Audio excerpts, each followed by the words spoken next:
Well, I say every day it's a getting closer to taking a bath with my fucking toaster. We're not qualified. Explorers in the further regions of experience.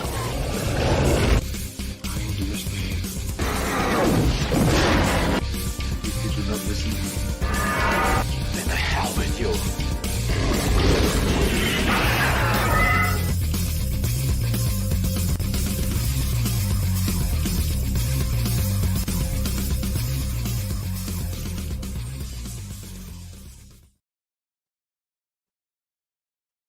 All right, finally, we're here. We're live, and I'm as awake as I'm going to be. Welcome to Screaming into the Void, episode number 99. My name is Samuel the Infamous. Joining me today, we got a panoply of people and possibly more to come. To my, if I'm facing you left, Truism the Stormcrow. Yo, yo, yo. And just below him, back again. So glad. I'm assuming he's talking to me, but Green-haired with anti-liberal. robot. Who knows? God damn it. You did get a little bit assimilated by the Borg there for a second, bro. Tiny bit. But of course, the goddammit came through. Yeah. So, Yeah. hey everybody! Yeah. And partially we also the have. Sorry, Go Shadow. Oh boy, wa mo shinderu. Nani? I'm glad somebody caught that. Wait, Sam, if you were in the Borg, what would your name be? Like Picard was Locutus, his son was Vox, what would you be? You realize they're the only two Borg with a name, right? What would your Pick name one, be? damn it. I'd probably be like 6 of 12 or some bullshit like that. 7 or We're 9. shooting for the stars, Sam. Better than Seven. that. 7 or 9, boy. Ooh. You act like there's a choice. That's not how the Borg works. Yeah, man. You have a choice in communism? Ooh. They gave Picard the name Locutus because it essentially means speaker. Right? So he was speaking for them as a liaison to Sector 001 or Earth.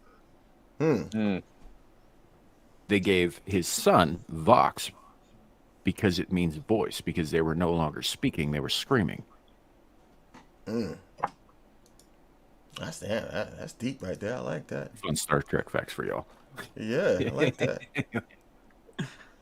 Anywho, yeah, welcome to the show, everybody. Hopefully you can hear me without too much of the nonsense. So I did that. That was my voice. We're not retarded.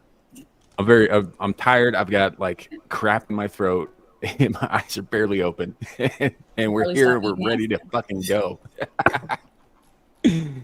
So, we are currently live on Twix, on Rumble, on YouTube. If you are in any one of those locations, if you decide to leave a chat in the comments, I will bring it up if I do not address it directly so that you know that we do see you. Thank you for being here. Thank you for hanging out with us and putting up with our bullshit every week. So here we go. Real quick, we've got 3 people in chat currently. I see Richard L., who is... I don't know what that's about, buddy. I don't know. Dude. Is that a South Park reference? I don't think so. Or are you hanging out in like some kind of obscure little wanna hump bar in Tijuana? Is that it? He may also be in Human Claw, Washington. Yo, when I actually saw that on Clerks, and he said something on a donkey show, and I think, oh no. And then they actually saw a dude actually doing the donkey. I'm like, oh, that's even worse. I didn't know that was that. The banana shows are just... Kelly's the donkey. Yeah, man. Like, oh no. Like, I'm the sexy stud. Kelly could be a boy's name too. Ow. That movie. Oh. I don't know the movie and I don't want to. Clerks 2. I'm in the same boat. There's a donkey show. It's a whole thing. In fact, one of the only reasons Rosario Dawson agreed to do that movie in the first place was because at the time she had this relatively wholesome image outside of like her work, and so she wasn't one of those people. She didn't start shit. She didn't go to jail. She wasn't smoking crack. None of that stuff. So she wanted to keep that image wholesome, and she figured this was probably the only way she was ever going to get to see a donkey show. Her words, not mine. Salute to her. Salute to her. I appreciate the work ethic. We got Lawrence Knight in chat. Caucasian Sasquatch, who should be joining us when he is ready. Truism is up here on the panel with us. Want to give my greetings to the folks in the chat. Absolutely. It's just it's a day. I apologize about the lateness. Like I was telling Stormcrow behind the scenes, and Gal and Shadow already know this. I'm an insomniac. It comes and goes. And this morning it hit pretty bad. And when I finally got to a point where I could sleep, it was a little too late in the day. So I woke up about 15 minutes before we started, which is super fun. So yeah. Hey, Beak, glad you stopped by. To be fair, I woke up about like 7 minutes before it should have started. So you can blame me. Yeah. Were you napping or were you like in the throes Not of on full purpose. No, I was listening to it. I think a Disparu video, and then I woke up. Yeah, next thing you knew, you were like, wiping the coal out your eyes and everything. Yeah. Don't watch Disparu videos. Yeah, I was gonna say maybe I should start listening to Disparu videos. That'll knock my ass out, right? Have you tried making soap? I've heard that helps. What? It's a Fight Club reference. Kid can't go 10 minutes without making one. Oh, okay. I love that movie. Yo, it's been so long since I've seen that movie. Damn, I need to go back and watch that. It's a very good guidebook to how to remake society. Yeah, it is a good movie. It is a lot of stuff. I do remember some of it, but the little stuff here and there I don't. Some things I don't remember. You do know, Shadow, that the movie's not about how to remake society. It's about one man going batshit and crazy, right? Yeah. I'm aware. 1984 is also it's about the breakdown of his psyche and all of the destruction he leaves in his wake. It's not a good thing. Yes, no, I'm aware. 1984. You know what, though? is not a guidebook either, and yet it's being used as a guidebook. So I will use Fight Club as a guidebook. But you know what, dude? I was going to say. Well, my bad. I didn't interrupt you. I was going to say is that damn. Let's dance. It takes two to make a thing go right. It takes two to make it out of sight. I was going to say it's a good. I would say that it's a very good example of seeing how easy it is to start a cult using a bunch of disaffected, angry, dissatisfied men. Yeah. White men mostly. Yes. So because sorry, Stormcrow. No, I was gonna say like that was it because I just now thought about it. Everything because the whole way it started off small, and then it bloomed into this huge big kind of like the Tea Party. If anybody remembers that, it bloomed into this whole big organization. Like everybody was in on it, and that's how he was able to pull it off. It started off by going after the disenfranchised and the people who have nothing. You give them purpose, you give them meaning, and then you ask them to just bring a friend, invite a friend, and then you elevate to domestic terror. Like that too. Yep, pyramids. That's how real cults work. Yeah, it is. Yeah, and pyramid schemes like Scientology, and as it turns out, we can make fun of them now because they can't do shit. Oh yeah, what are they gonna do? Did they lose their powers? Yeah, but yeah, that's essentially what Scientology was with the trappings of the cult. It was a pyramid scheme. It was about making L. Ron Hubbard and then his successors a lot of money without paying taxes. That's all it's ever been about. Oof. You remember those commercials for Dianetics? Yep. Them things used to be like everywhere when I was a kid. You and I we got to be about the same age range, right? I'm 47, so you probably within the same age as me. You remember Okay, so you remember all them Dianetics. Every time we're in the middle of like you watching CBS Story Break, and next thing you know, you see this volcano just busting out of the screen, and says, "Find out about yourself in Dianetics, the new book by L. Ron Hubbard." Like, I'm like 8. I remember that. I don't want to be know what Dianetics. It completely went on. I asked my Dad, what's Dianetics? He said, "Don't worry about it, son. Don't worry about it." You know what's really funny about that is I always thought at Dianetics that those commercials were advertising this fantastic new science fiction novel, and as it turns out, I was right. Yeah. I'm not even gonna lie to you. I thought it was some kind of a I thought it was some kind of a diet thing, because you remember when they were doing all those big diet things back then too. Oh, Stormcrow, have you ever heard of AIDS by chance? You mean acquired immunodeficiency syndrome? No. So before that was the thing, there was like a snack. It was like a diet supplement. You basically eat some of them, you drink some water, and it makes you not hungry. And then AIDS became a thing. What? I had never heard of that. I think it's like AYDS. Hold on. Yeah, AYDS diet candy. Are you sure? Are you sure it wasn't nose candy? No, I think I know that's AEDS. I'm pretty sure. No, because that sounds like the epidemic that immediately followed the crack epidemic. Yeah, it does sound like the white dragon, white girl. It does sound like that. Yeah. Appetite suppressant candy. Dude, Wikipedia, really? I can find a better source if you'd like, but that's the first one that came up on Google. It's a real thing. It's always the first one that comes up on Google, right? Because they peddle lies.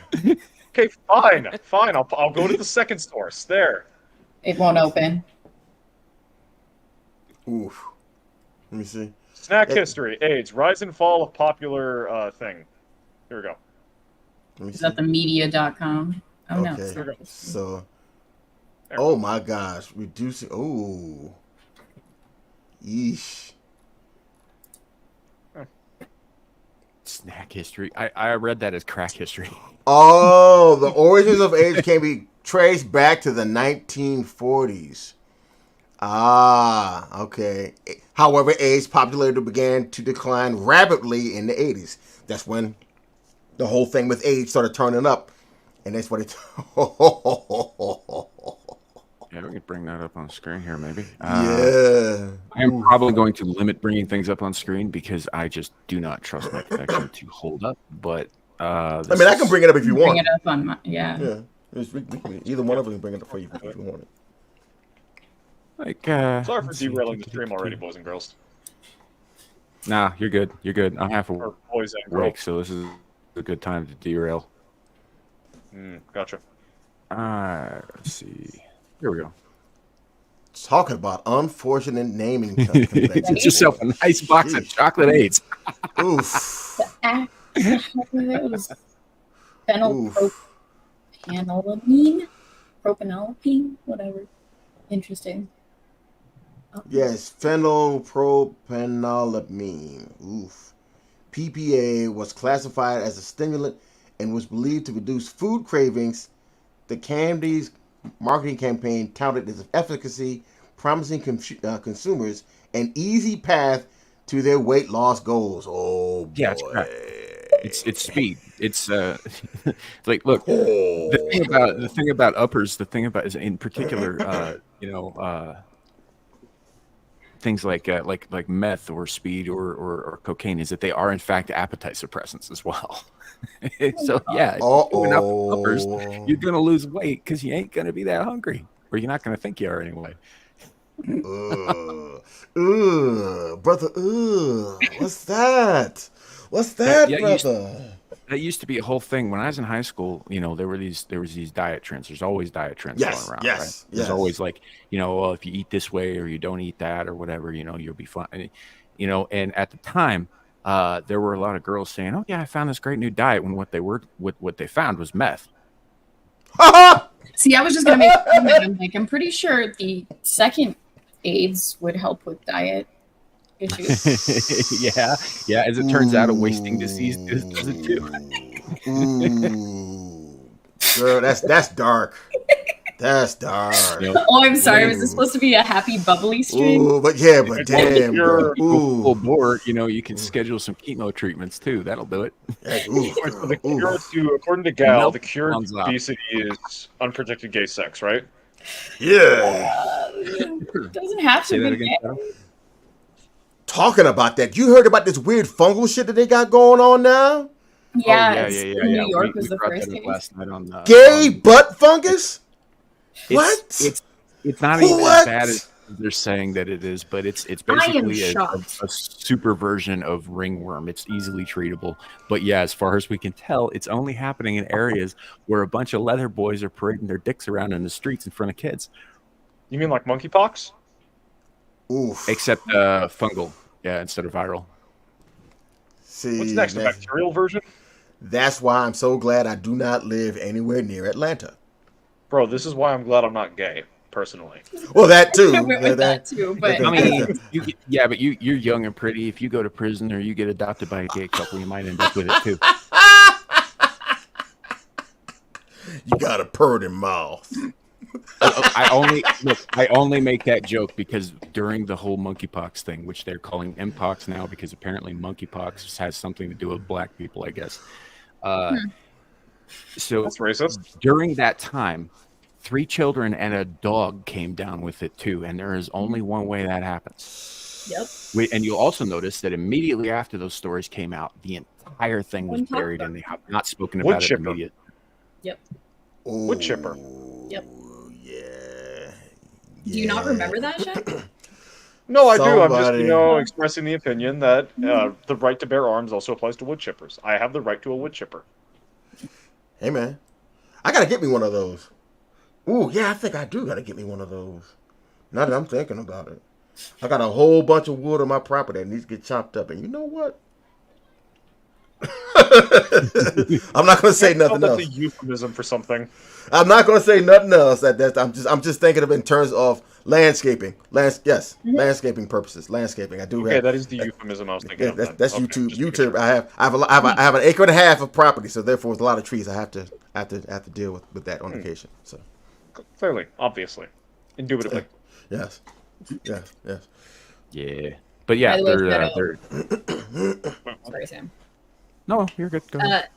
Your weight loss journey, your exercise journey is working very well.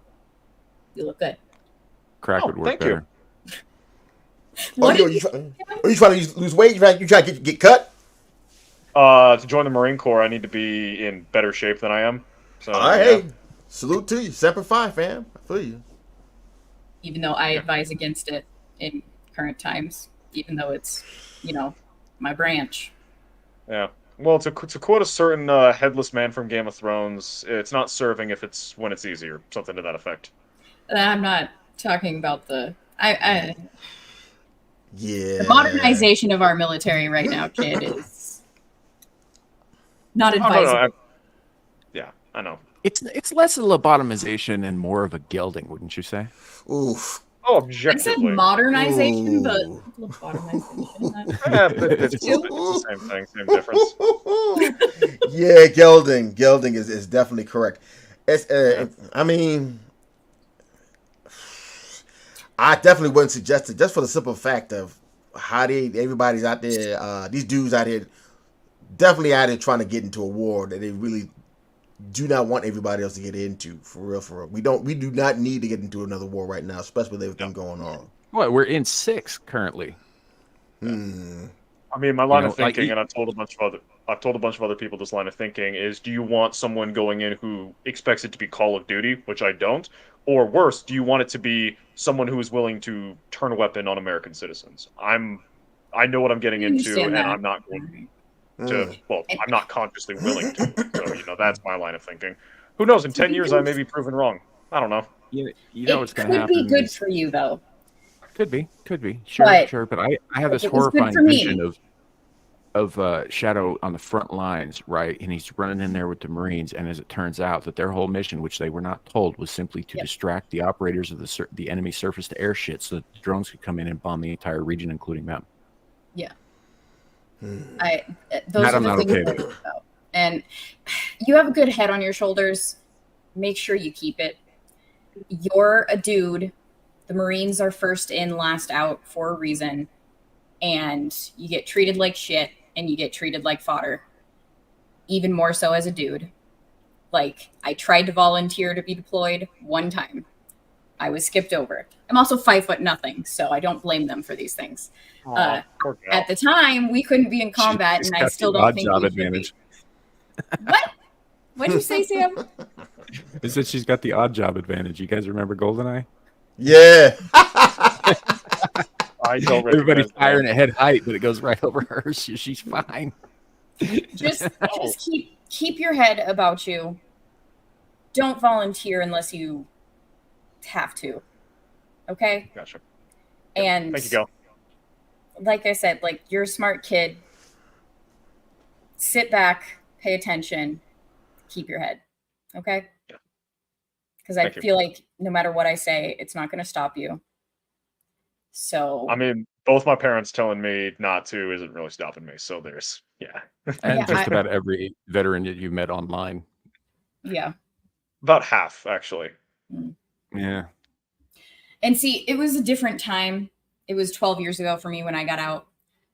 I saw the signs of it, but I wasn't thinking along those lines just because I wasn't as cued into politics at the time when I was getting out. It was more I was looking internally on what I wanted to do with my life. Right. But when I look back at it now, I saw what was happening, and I did not have the foresight to understand what was happening. Like, I hate women. Everybody knows that. Majority of women, I don't like them. There's a reason for that from past experience prior to the Marines and then during and after the Marines. The women in the Marines have a bad name for a fucking reason. I didn't have that bad name because I wasn't like them, but I'm few and far between. So those women they rise in the ranks, and they have risen in the ranks. The ones that stay in are not, the best. Once you hit a certain rank, it becomes politics, and the politics have been blowing a certain way. That's one piece of advice. Blowing being the Someone, operative word. Yep. yeah. So yeah, that's one piece of advice I was given was try to stay out of the politics part. Heavily stay out of that. I had a staff sergeant that was a staff sergeant, I think, for 10 years because he cared too much about his Marines and the mission than the politics. He finally picked up gunny a couple of years after I got out, I think, or maybe it was a couple of years before I got out. Either way, he was too good for the politics, and the politics didn't like that, so he stayed a staff sergeant and he didn't care. Generally, the ones that go the master sergeant route are the good ones. First sergeant and officer, they're not. Gotcha. So. I wasn't laughing at you. I was laughing at, damn it, devil. Damn it, devil.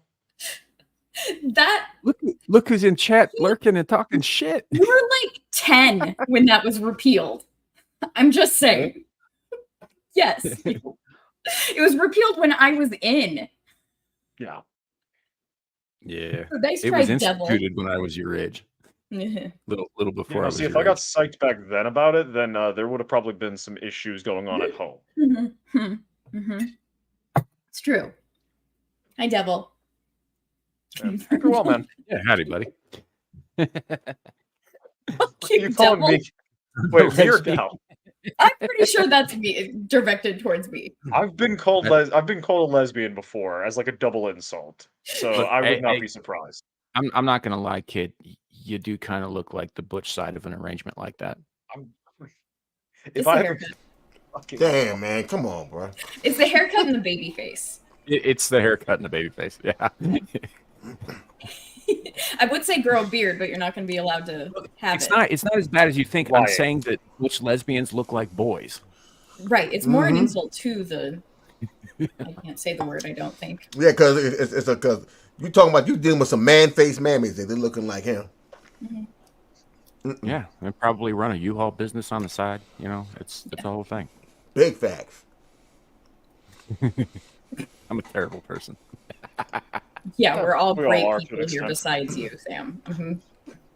Hey, Aaron, good to see you. Welcome in. Hello. I was just calling Shadu a dyke.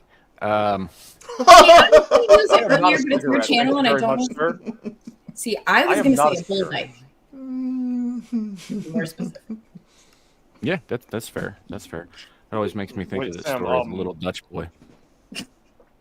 Sam, the ROE on swear words and stuff, as long as it's not the bridge clip word, we're fine. Yeah, it's look. If it comes out, it comes out, right? I say some awful shit. I also don't believe in restricting other people's speech. I'm going to repeat this one more time. The only reason I have ever come down on you about how much you swear is because you use it like punctuation. Yes. You'll fit in the Marines, though. It's not based. It makes you sound half retarded. That's why I encourage you not to do it. I didn't say based. I said yes. It was because I talked at the same time. Do not libel me. Sorry, slander. Do not slander me. Libel's great. Yeah, $20 is $20, right? I ain't brought that shit up in ages. So, Stormcrow, you haven't been here. I think this is even before green-haired anti-liberals time. But Shadow's been with the channel since like episode 15. Oof. And yeah, I think like going on 2 years now, right? It's well, you will be 2 years this fall, I think.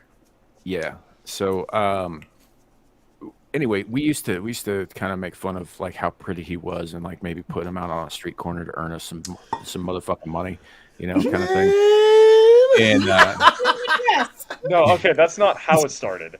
He's got this like cute little face, and so Kohai Masochist, one of my mods, she put out this meme of him. Like y'all saw Gremlins 2?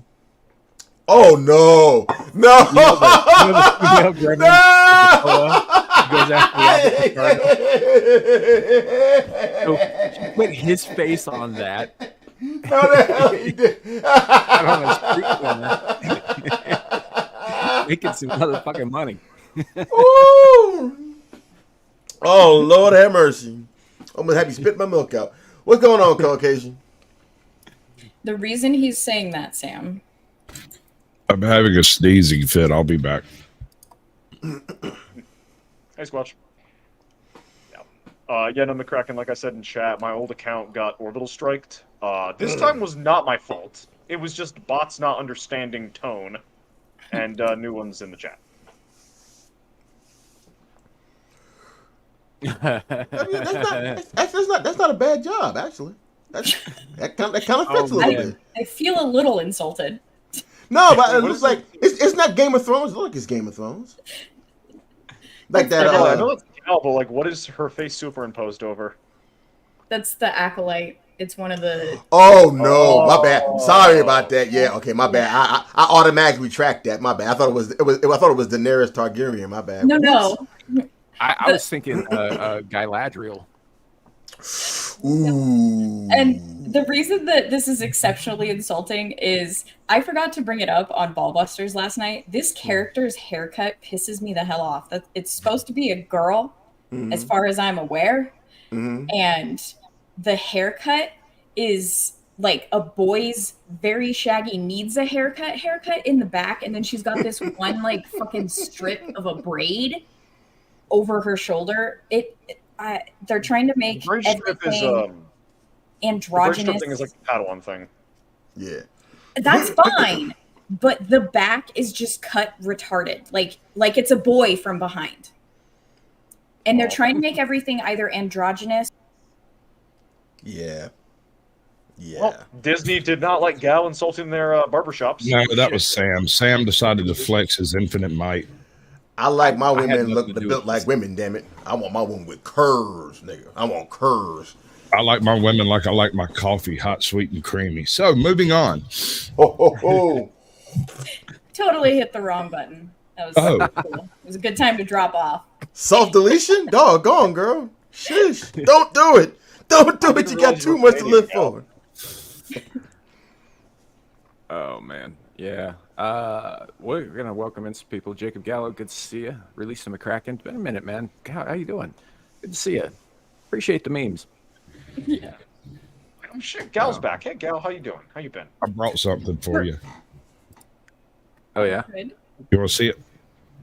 I mean, is this like a Okay, I like that. I like bathroom want to see it, or Are you on delay, Sam? I guess. I don't No, know. he was expecting it to be a shared screen, not what Squatch did, which was replace himself with it. It's one of these because, you know, You got to have a rim shot on every show. Yeah, I think I have seen that. It's a good one. Hey, I Gal. don't know. I don't know. I don't know, Squatch, if you remember showing that to me because you were pretty hammered. Dude, I remember. I do. Apparently, me and Lawless had a bit of a heart-to-heart at one point, and he left offended, and I was like, okay. I don't know what else to say, man. After about that first pint, there's no point in trying to reason with me. Yeah. Oh, I got some chat. I need to do my chat. I'll be back. Welcome to the show. Welcome. Yo, Nick Gare is freaking wild for this. Have you read his comment? Found a race course. I'm sure that we'll see come on my face. That's good. That's damn good. You's a wild dude for that. It's crazy. Yeah, I mean, that's pretty good. You know, it is. I don't know that I would go that route myself. I mean, technically, I cheer with "Let's Go," not "Come On." I'm gonna give him the participation trophy. So you know, only a participation trophy. That wasn't good enough. Well, see, here's the thing. Wildlife gets the gold. Nick Gurr gets. Yeah, Nick. Good one. Gets the participation trophy, not only for what he says, but for the name as well. However, if he's not careful, he will find himself homeless in these chats with that hard R floating around. I don't have a problem with the hard R. Like I've used it before. I had no problem with it. Trust me. I don't care. You're not a diversity cracker like I am. Oh wait, no, I changed it. Now it's Enigma Productions. My bad. Oh, okay, yeah. I got me one of yours. Got me one of you guys. Angry Snowman. I'm good. You need a good white guy around to talk to the cops. Oh yeah. I got the Angry Snowman. I got me a good old fashioned Mick too, boy. All 100% purebred Mick at that. Yeah. Dumb age. Sorry, Sam. No, it's good. It's good. So we were just talking about Shadow's impending military service and the rise of monkeypox ringworm version. No connection. Also AIDS. Maybe a connection. Yes, we were talking about AIDS. Yes, we were. That's it can be. Duh. Hey, look, as a diet plan, you can't go wrong with AIDS. You're gonna drop pounds like they'll just melt off, man. You should aim for the tapeworm method. Yeah. Hey, how about that? They did do that. Yeah. I'm sorry. Ain't no way in hell I'm gonna have a fucking parasite in my fucking guts just so I can lose some damn weight. Some, though. Not willingly. The majority of people possess parasites in their body. They're just too small to actually do anything to us. Tapeworms are not small parasites. I didn't specify tapeworm. I just said there's parasites. No, but when we're talking about diet plans, people actually did used to swallow a piece of tapeworm to keep their weight down. What? It turns out you just need the one segment before it starts to regenerate into a whole new creature as long as it's got plenty of oxygen and nutrients. Yeah, that's why you don't eat tapeworms. What was wrong with your generation? We know that now, but all those skinny bitches in the 40s? Yeah. What is wrong with your generation, Sam? Oh no! Wait, no! Don't put that on Generation X, young boy. Do not put that on X. Yeah, don't put that on the X, youngin. Don't do that, please. That wasn't us. It was millennials who did it. Okay, my apologies. Like, we got that much snow on the cake, maybe. Like, come on now. Yeah, man, don't disrespect the X like that, fam. Come on now. You're right, my bad. It was the millennials who were eating tapeworms. My apologies. Fuck you. Maybe the last millennials. No, you don't understand. This is an old practice. It goes fairly deep into history as far as trying to maintain a skinny physique. It's been known for a long time. People with tapeworms aren't fat. Yeah. Can you even think about it? Like, don't you feel like that weird wiggling in your stomach or whatever? Like, and he moving around. No, it's different from a bus station bathroom stall at 2 a.m. Brother. Sometimes if you strain too hard in your morning constitutional, a little bit of the worm comes out. Yeah. Oh no! Oh my God, Sam! I'm sorry. I'm so sorry. You start feeling the wiggle? Oh no!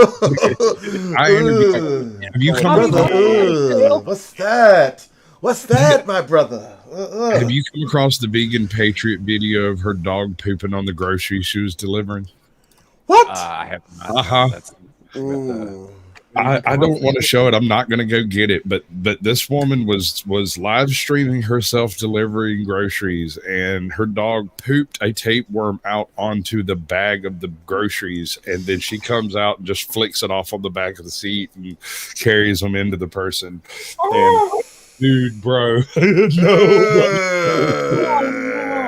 See, that's why this is the same that recently hit somebody on a live stream. She committed a felonious hit, not a run. She didn't leave, but she did strike someone with her vehicle. See, that's why I'm glad I don't do no DoorDash, no grocery deliveries, no nothing like that. We got a car, we got a van. If I need to get some food, I'll just get the shit. If I need to get the groceries, I'll just get the shit. I am not trusting no anyone with any of my food that's coming to my house. Because I think if I saw something like that, I would, without a simple fact, without even a hesitation, beat their ass like they stole some. I just want to know that when she took those bags in there, that those people stand there and go, "What does that smell?"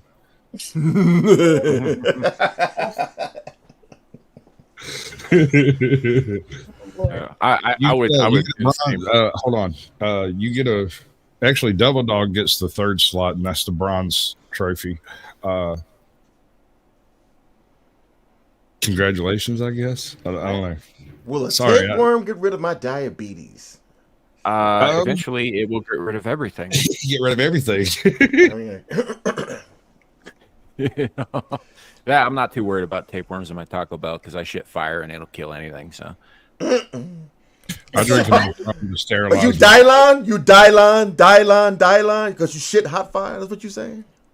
Yeah, it's that fire, man. You don't understand. It doesn't just come out; it goes back in too.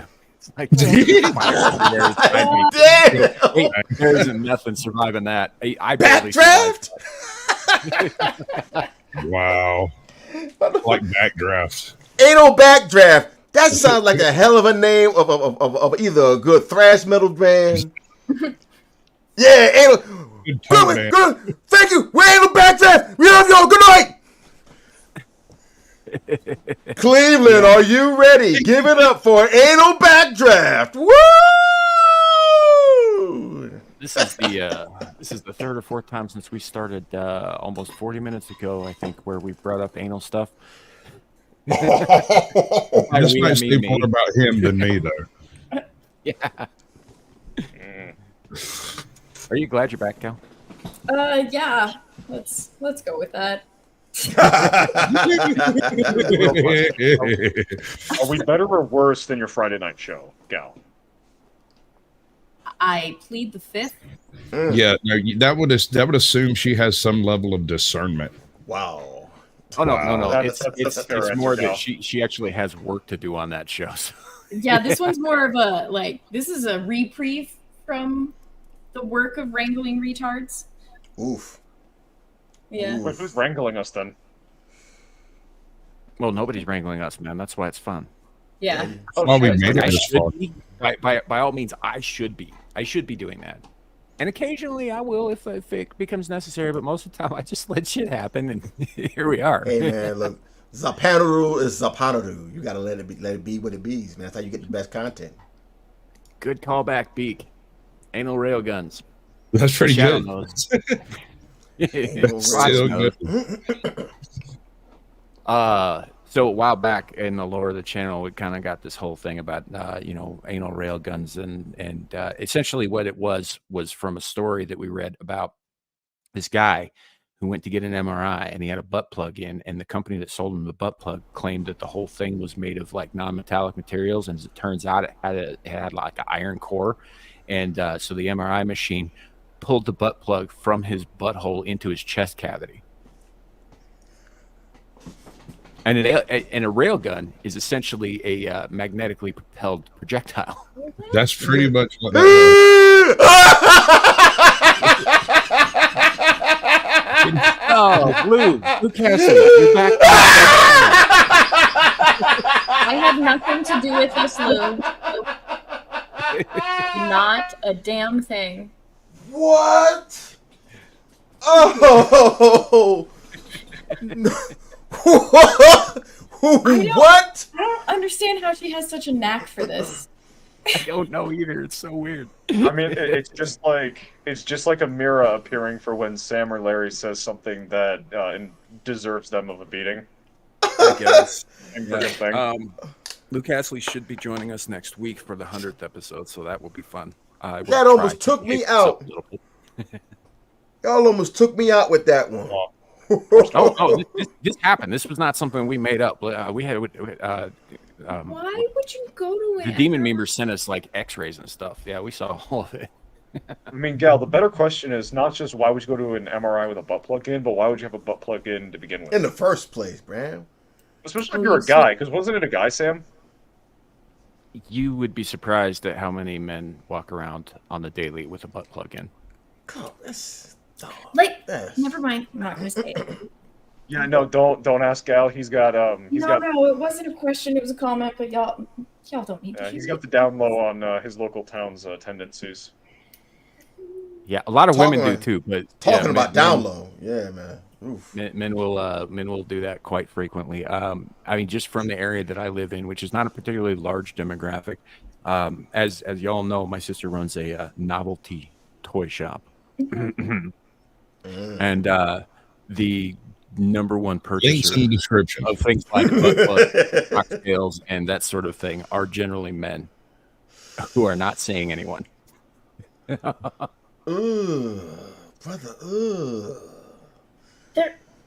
Somebody in chat asked me who my favorite Bambi character was, and I told him it's the Hunter. Hey, man, everybody got to root for the underdog. So you know what I'm saying. I'm rooting for. Well, and Disney has it out for hunters anyway. So run, Bambi, run! I don't know. That hunter was fine. He got his kill, and he took it home, and he ate her, and that was the end of his whole part in that movie. The crazy thing about it was, as a kid, all you hear is "Run, baby, baby, run, baby, blah, blah, blah, blah." Because he was mucking on them ops, bro. Like, damn.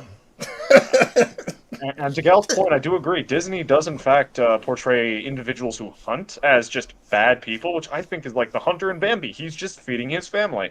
Gaston from Beauty and the Beast is, not as bad as a guy. Damn, you're right. I'm sorry, Gal. So I was just Shadow and I can have words. Clayton was it Tarzan? Yeah. Damn, that's a good. Okay, no, he's bad though. He's not a good person. No. If you want to talk about the most villainous villain in all of Disney, it is the guy, the king from Wish.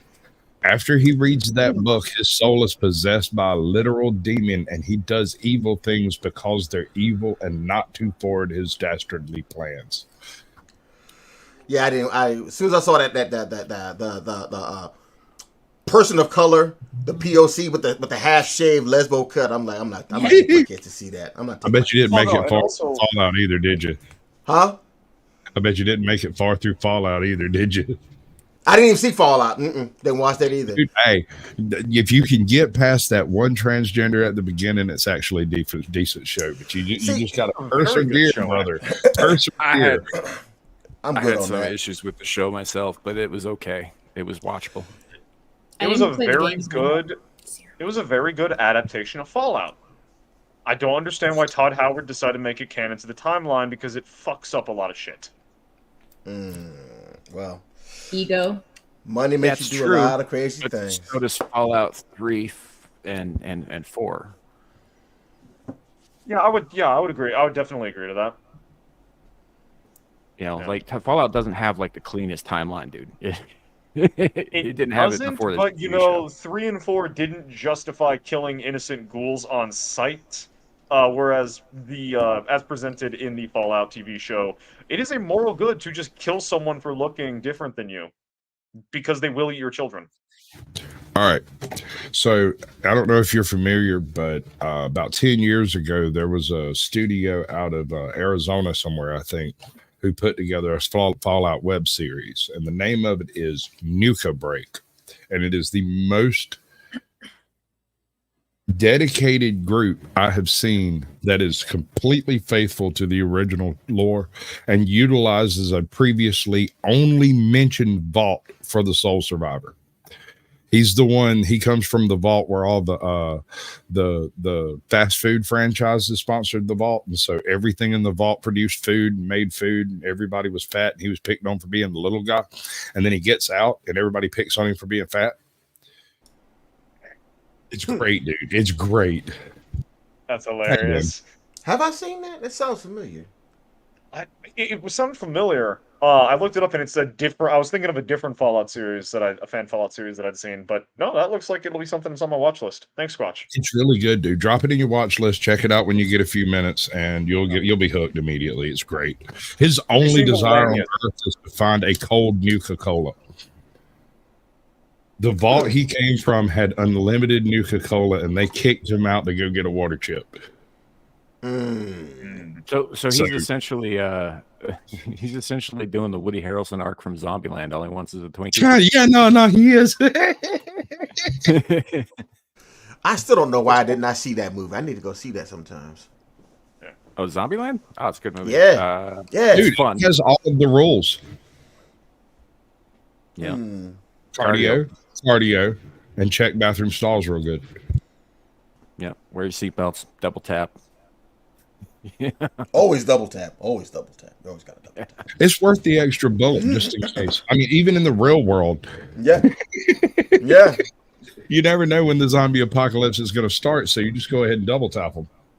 Yep. Look, it's not even just obviously you want to, in case of emergency, in case society shuts down, in case you have to go hunting.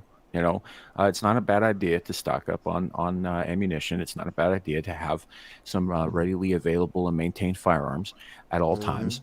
But you can't solely rely on projectile weaponry. And here's why. No. Eventually, unless you're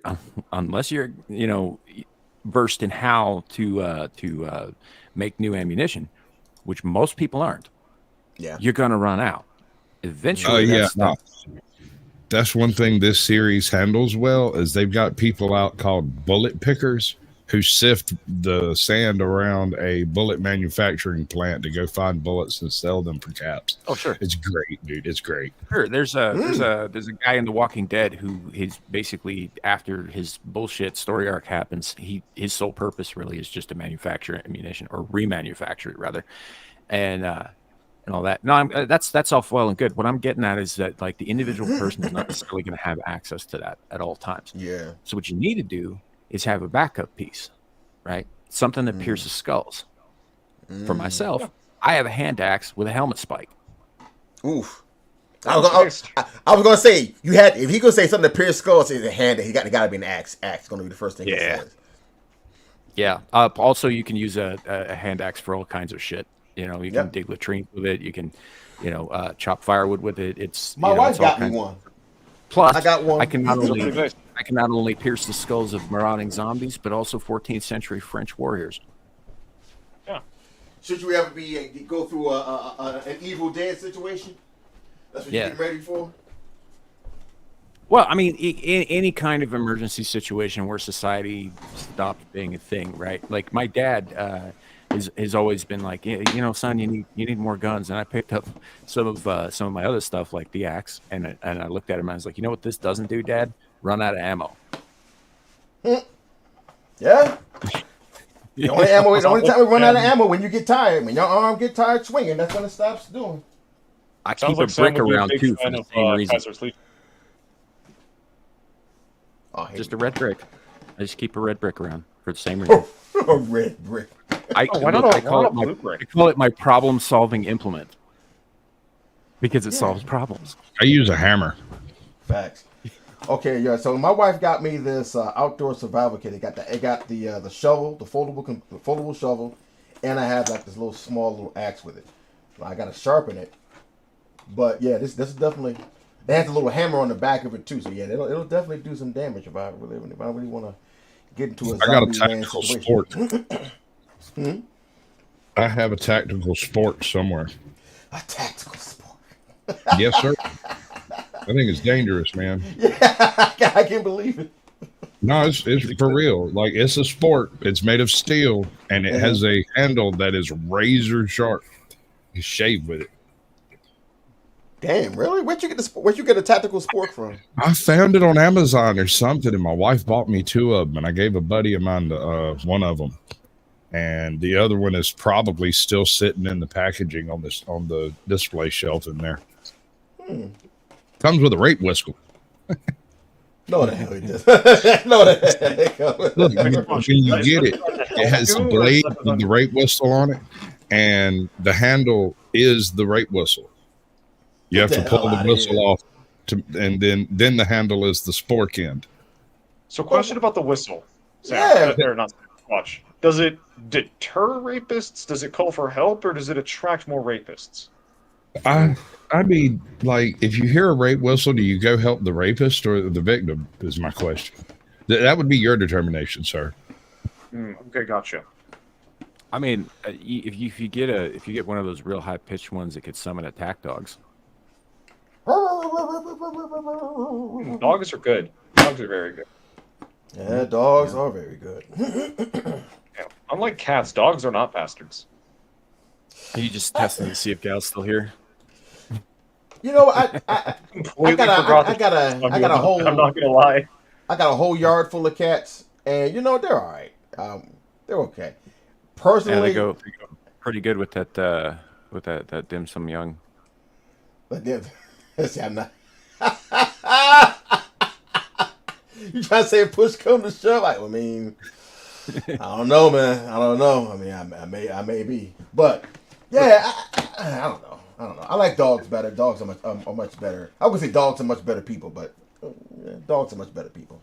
Yeah. Well, that actually kind of brings up. I'm not going to bring up the video because of A, YouTube's violence policies, and B, it's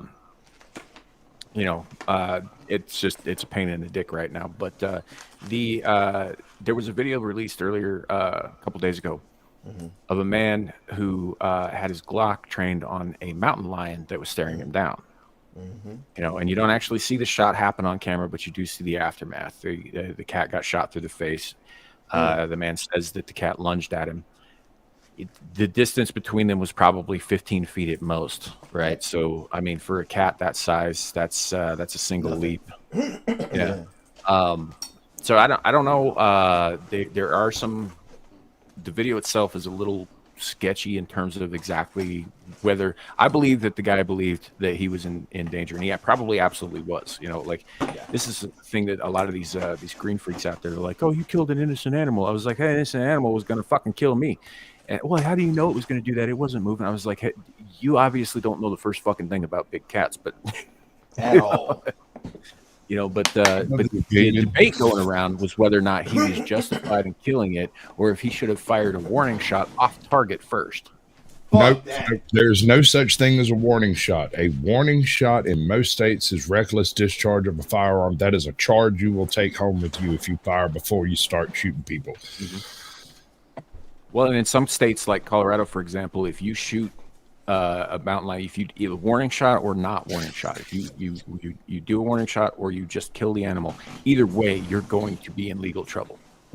Oh, here, if you fire a firearm inside my city limits, it is a felony if you don't shoot someone or something, because it is a bird sanctuary.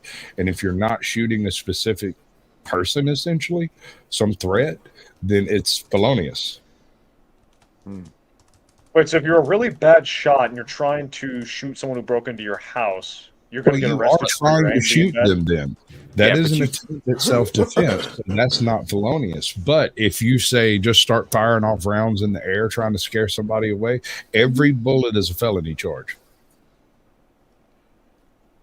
Yeah. Not to deter the subject here, but I found a huge snapping turtle on when I was outside my yard.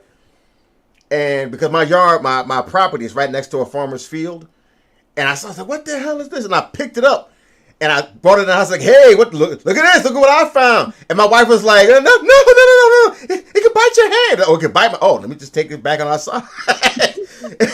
Because it kind of sunk his head. You know how turtles sink their heads in and stuff like that. And it started waving his little back legs, trying to make me let go of it. I was like, I ain't letting go of you just in case you make sure I don't want to get my toes bit off. So I've never seen an actual like a snapping turtle in real life. Like not inside of like maybe a petting, not a petting zoo, like a regular zoo or whatever. So I was saying, oh, wow, this is pretty cool. Now, my wife was like, you're really lucky that you didn't get your hands bit off by that snapping turtle. I was like, hey, man. But that's the coolest story I had. Yes, I took pictures of it and everything.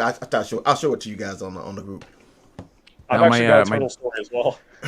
Yeah, my dad's got a pond, and in that pond he has ducks, and he loves his ducks. And periodically, snapping turtles will show up. Snapping turtles eat ducks, so he will remove the threat to his ducks.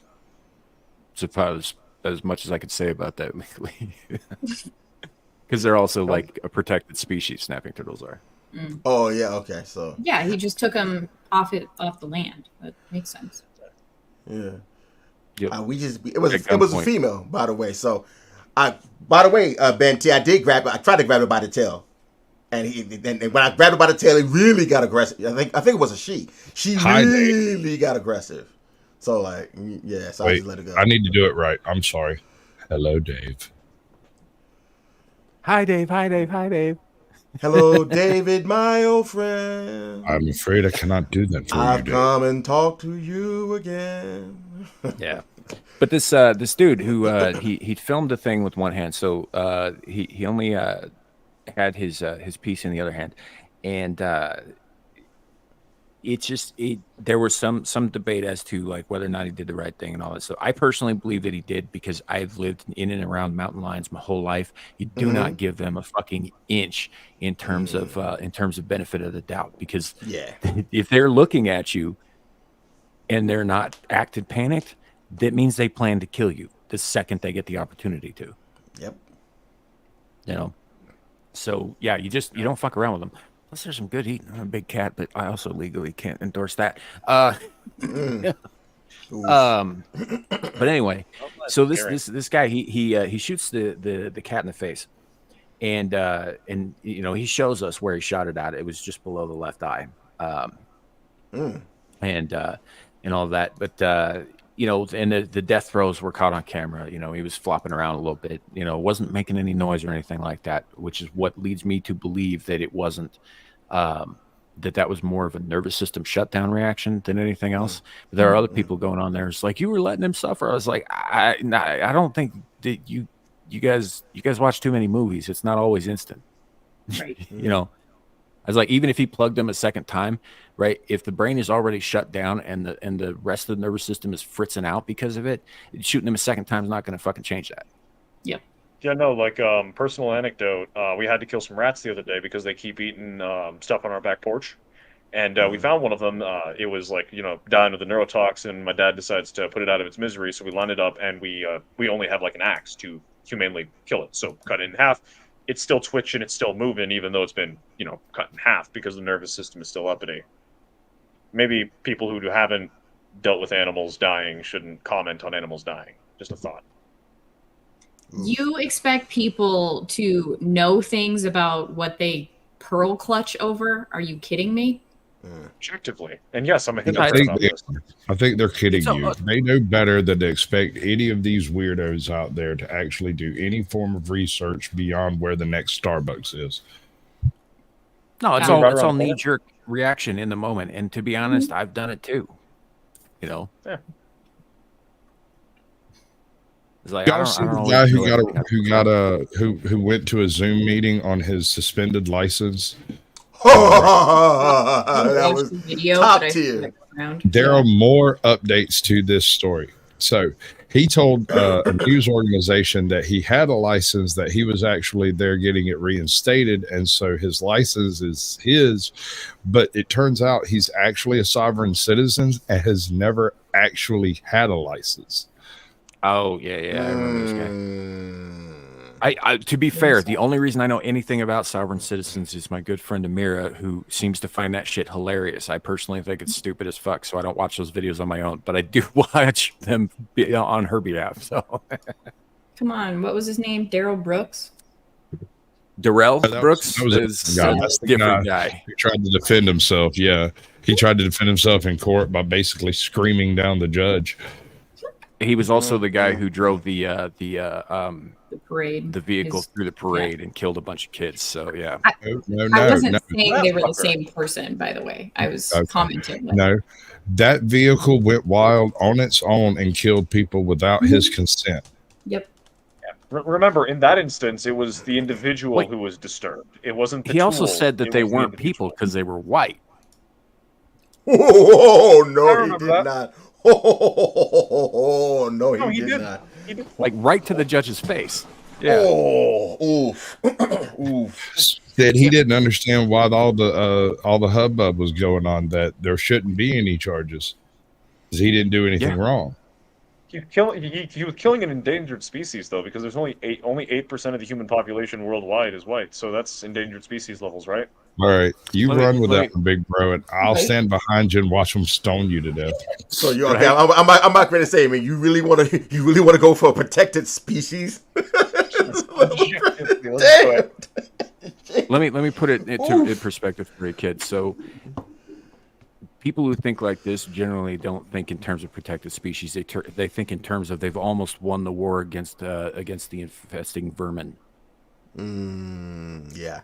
Accurate, because they have an elegant solution and a final one. I mean, to be fair, like logistically speaking, a fucking Ford Bronco is not that efficient a weapon. In terms of, it's going to take a long time to run them all down. That's all I'm saying. I prefer the Mr. Garrison approach, personally. Okay. Not Mr. Mackey, Mr. Garrison. That's Mr. Mackey, yeah. It's Mr. Mackey got that one. Yeah, no, I'm talking about his presidential campaign. Well, hello there, Mr. Hat. Yeah, that dude is amazing. That character arc for that man is amazing. Yeah. I cannot wait for the 2024 character arc for him. It's going to be phenomenal. Yeah, I think probably my favorite Mr. Garrison thing ever was the bit where some kid answered a question incorrectly, and he's like, "Okay, class, now let's try to get an answer from someone who's not a complete retard." Yeah. I love like the retard alert one where he's like banging the little like bell. Mm-hmm. He's like, retard alert, retard alert. That man is just something. Yeah, but sorry, that woman. He has a season where he's a woman. That's what I'm saying. That character arc for him was just going all like first he was misogynist. Yeah. Then he came out as gay. Yeah, man. I was like, what? South Park was genius for that. They were genius for that. Single-handedly South Park's gender fluid representative. That he was is amazing, intersectional part of South Park by himself. Yeah. Mostly by himself. There was that episode where Cartman pretended to be transgender so he could get his own bathroom. No, that part. And then Wendy pretended to be transgender so that she could also use his bathroom just to fuck with him. Mm-hmm. Yep. That was later on, though. And Stan was just standing there confused as hell. Yeah. I don't got that, but I do got this, Andy. That's all I got handy. Fair enough. Sorry, was that badly timed? My bad. I could never tell. No, you look like the younger version of this one dude that has. I don't know if I can show it. Hold on. Oh. Let me. I'll tell you because you remind me just like him without the glasses. Hold on. Let me see. Is it a bloated Von Robbie? No, this guy right here. I got it in the back, Sam. If you want to show it. Were you talking about the picture of negativity can be like an addiction. Heal it by being positive and feed your mind good and optimistic thoughts only. This guy right here on the right.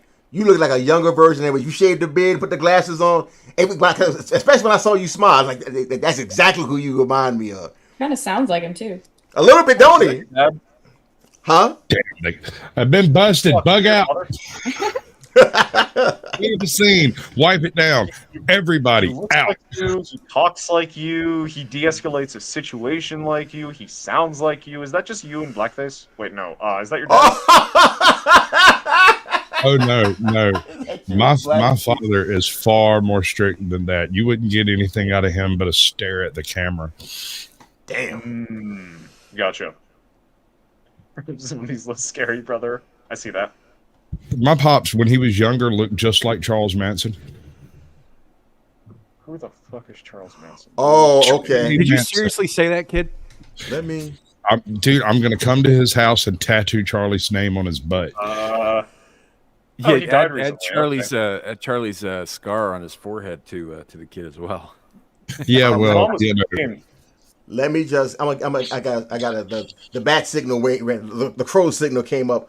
I'm gonna have to dip off. Thank you guys for having me on. I definitely got to come back again. Yep, absolutely. His YouTube link is in the description below, both here and on Rumble. So go check out Truism and Stormcrow. Thank you, buddy, for being here. Appreciate it. Yes, sir. Thank you. It was good to meet you. Well, there you went. It was. I think that's the first time I've had a chance to talk to him at all, other than in chat. No, he's a kick in the pants, man. I love having him on. And every once in a while I can throw a curveball his way that he just doesn't see coming, like the Shadow, drop that Baker's vein. And I'll drop it over there. What was that question? Yeah, drop it backstage and I'll put it in my chat. You're not modded over there. I think it came through anyway. It doesn't. It shows up, but you can't click it. It It's doesn't not actually go through. Okay, gotcha. Yeah. What it will happen is that the actual URL will post in the chat, but because you're not modded, it won't post as a link. It just posts as a string of numbers and letters. Oh, okay, gotcha. Damn it, YouTube. And yes, Andy Pickle, I didn't know who that was, and now I do. Helter Skelter, bro. Don't you know it's all going to be a race war? The future is all about racism. How did you know? Me. See, that's the thing. That's why I refuse to make racist decisions. You actually said out loud, "Who is Charles Manson?" Yes. Oh, okay. So, for context, if anybody else out there is also not, up on things, Charles Manson was a cult leader in the '60s who directed his minions, most notably 3 particular women, who go and commit some awful murders involving the actress Sharon Tate and her unborn child. And they all went to prison over this. Although I think that the surviving young ladies, they've been released from prison. Charlie never got out though. Yeah. To be fair, his mother was 15, so I imagine he probably didn't have the best childhood. So, socioeconomics. I'm on another panel with a guy who used to guard Charlie Manson. He was the prison guard at wherever it was he was kept. Yeah. Helter Skelter is the name for a Beatles song named after his activities. This is true, but that's partially because they found that particular phrase in Sharon Tate's blood all over the wall.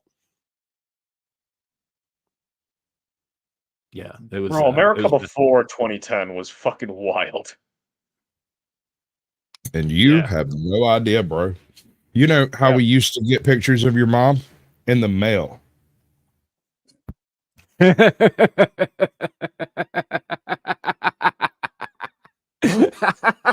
you go. I've broken this show this week too. Congratulations, everyone. Y'all got to witness it happen. Or you had to find him in a milk crate in the woods.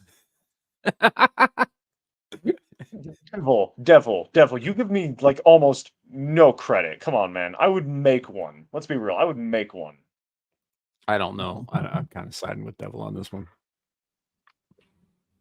Dude, sir, have you interacted with most of my generation? Most of them would join a cult. You're signing up to be a Marine, right? You're not even going to like officer school.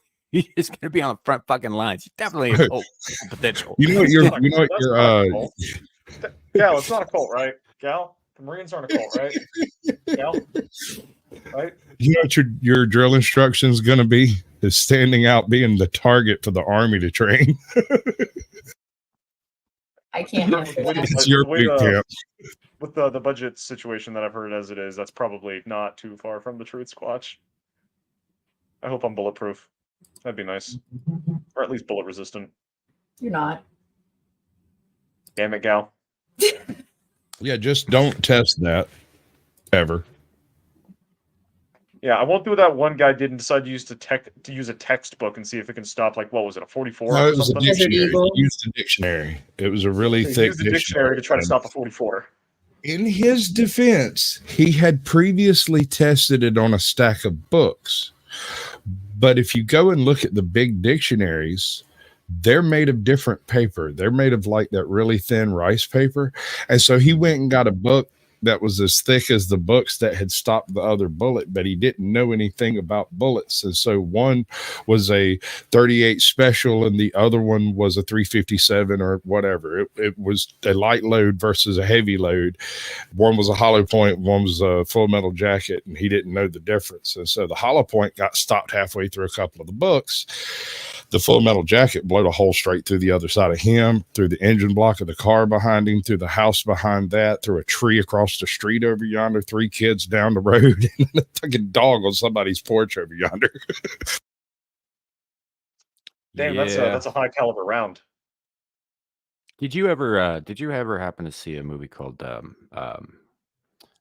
Kiss Kiss Bang Bang? No. I've seen parts of Chitty Chitty Bang Bang. No, they're completely not the same thing at all.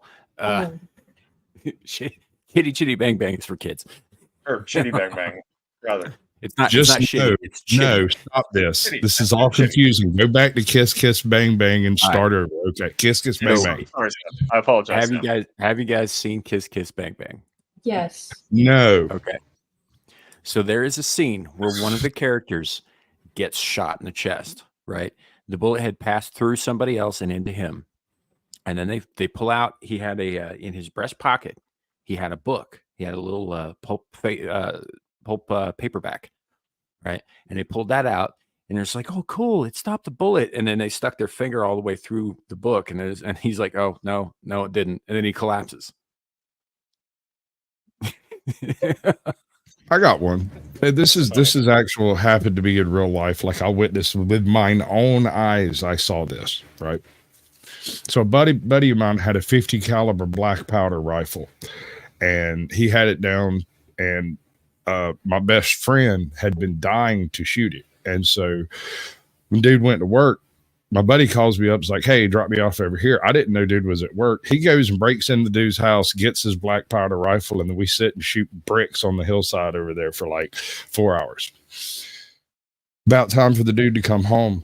And my friend looks over at me and goes, you know, he's probably going to be real mad if he finds out we broke into his house. And I was like, what's the sweet shit? You got a mouse in your pocket? And he goes, okay, well, one more shot and then we'll be done. And he draws a bead on a piece of concrete on the side of the hill, shattered it, and the bullet bounced off of the steel toe of his boot, and I caught it, and I still have a little scar in the palm of my hand from where that lead burned me. But he's the only person I've ever seen shot by a 50 cal and walk away from it. It hit the concrete block, went straight up in the air, and then landed on the cap of his shoe. God's honest truth. Yeah. I wouldn't be messing around with something that big. I mean, your average black powder hunting rifle is a 45. So, I mean, 50 is not much bigger, and we're not talking about a big Bertha, or we ain't talking about one of them Ma Deuces. We're talking about you get to decide how much of a prime you put behind it. So it's not quite as nasty as it sounds. It still is a big old chunk of lead, like a little cannonball there. Yeah. Hey, Gal, could you do me a favor? I'm gonna put something in the private chat. You want to bring it up? Yeah. Thank you very much. There's a bit of a thing here. It's a bit of a change of topic, change of pace. It's not so much a change of topic for the channel in general, because we talk about this shit all the time. But But yeah, this little video, I think she puts it better than I have ever.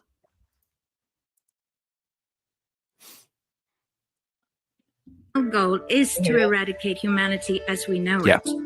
Once you understand the final destination, it becomes much easier to look back and identify the psychological conditioning, the biological tampering, the cultural grooming, and the educational prepping that we have been subjected to for decades in preparation to making us accept a post-human future. It takes a lot of physical and psychological abuse to get an intelligent species like ours to agree to its own extinction. Most, if not all, that has transcended in the last 60 years was designed to get us closer to accepting such a dystopian reality.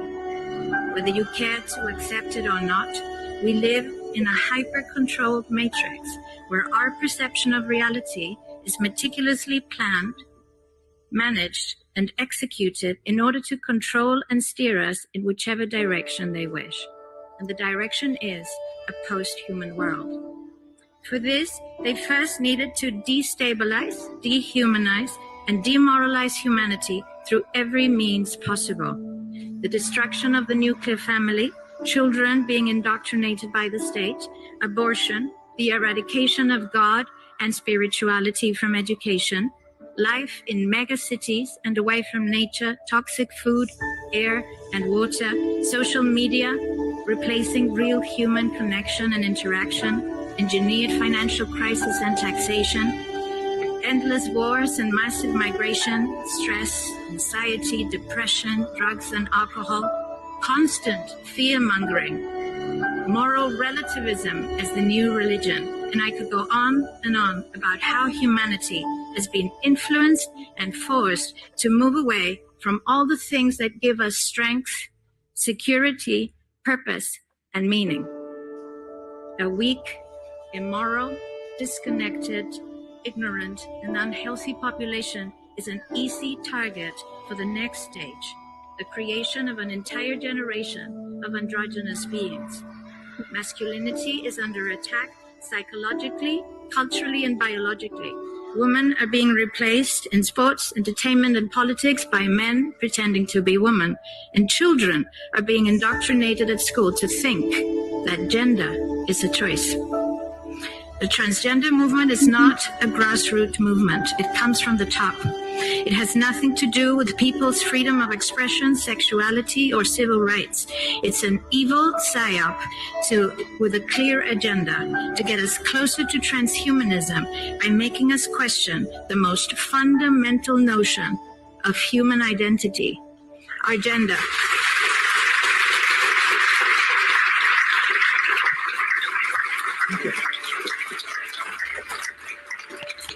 If you don't know who you are, if you already identify as a hybrid between a man and a woman, you will be easily convinced to become a hybrid between human and machine. Gender ideology is the 2 + 2 = 5 from George Orwell's 1984 dystopian novel. It's the final test to see whether we will follow the most absurd party line towards our own extinction. But 2 + 2 = 4. And no matter how you choose to dress, call yourself, or change your physique, will not change that. The sad reality, though, is that in the gaslighting process to get us closer to a post-human future, they have mentally and physically harmed an increasing number of children and young people, and it's only getting worse. This must be stopped. Word. Yeah. When was that done? Here not that long ago, I thought. Why does it look like it's from the freaking 70s?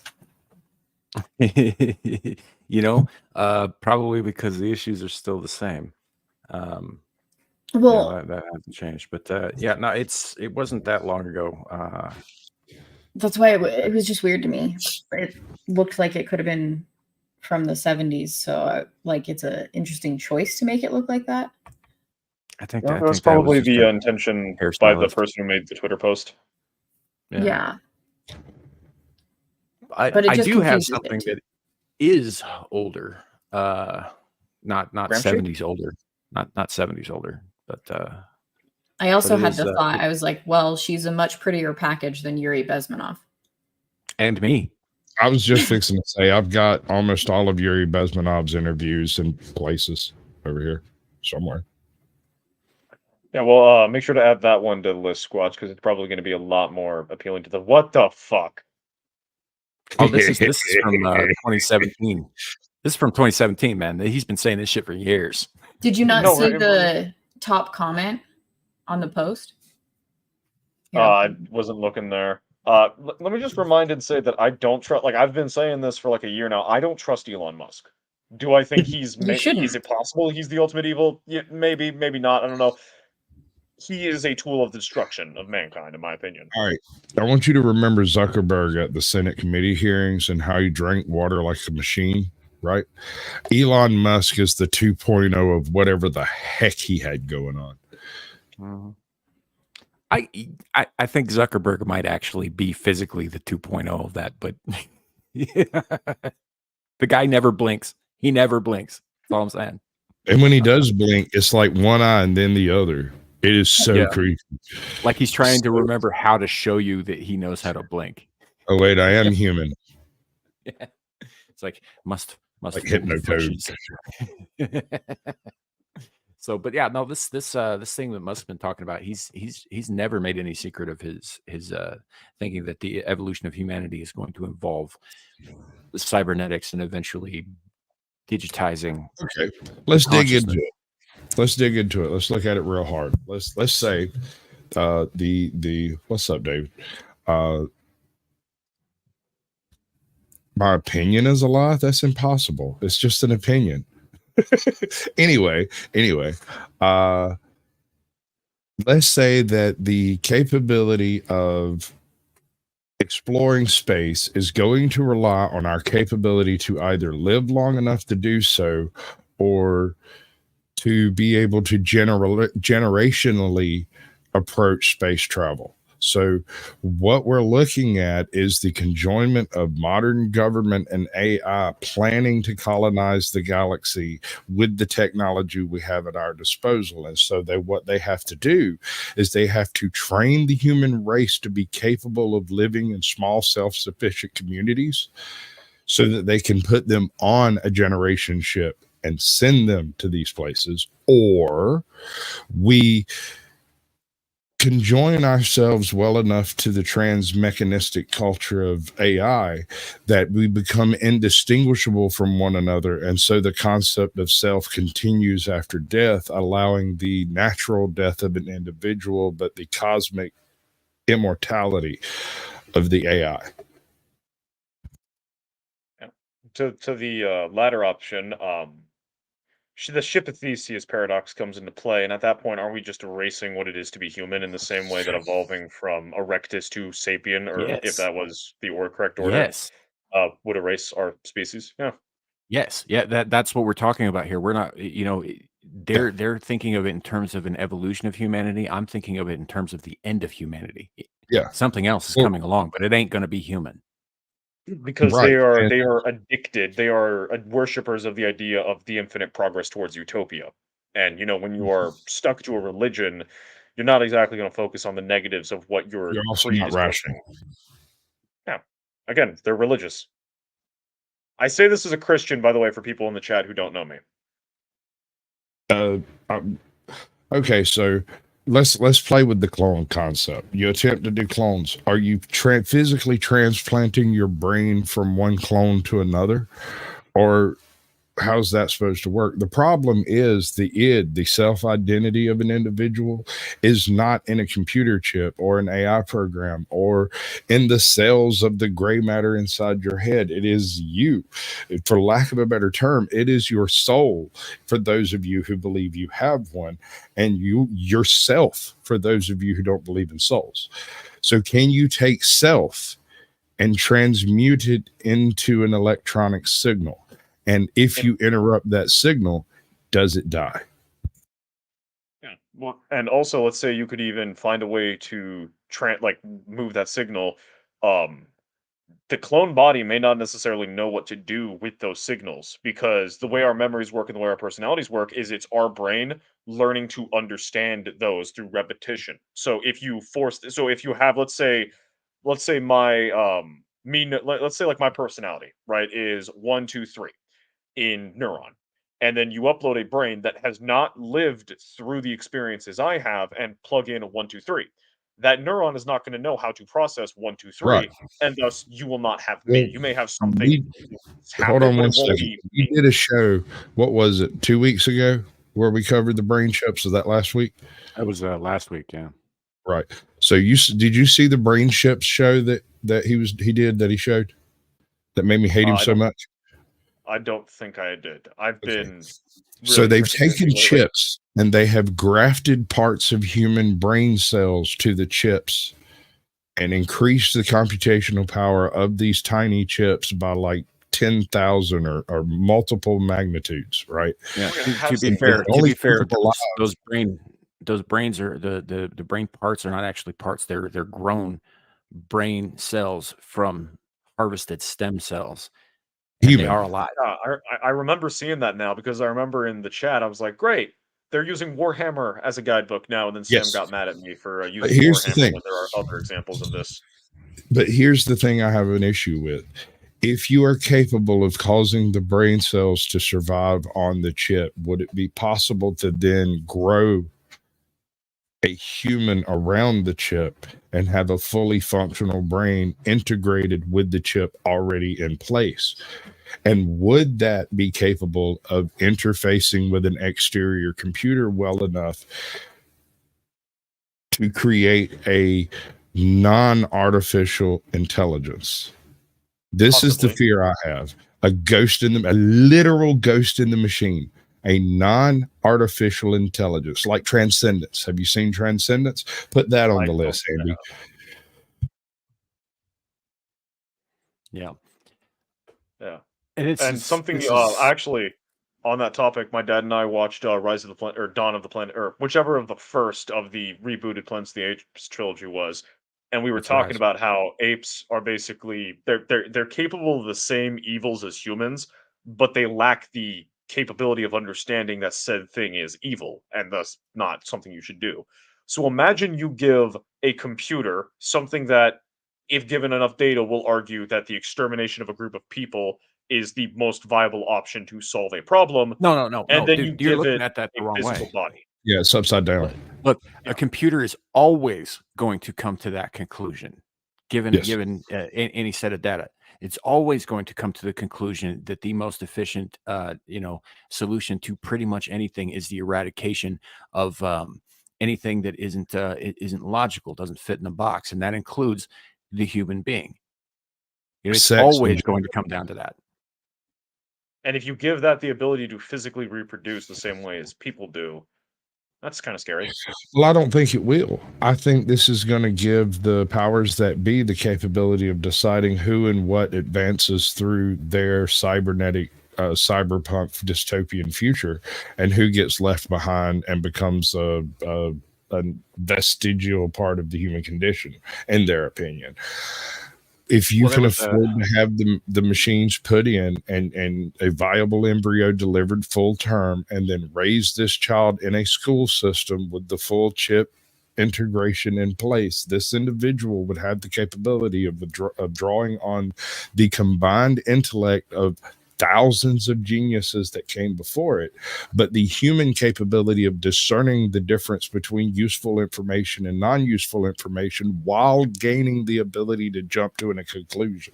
This could be the most dangerous advent of human technology in the history of the world since fire.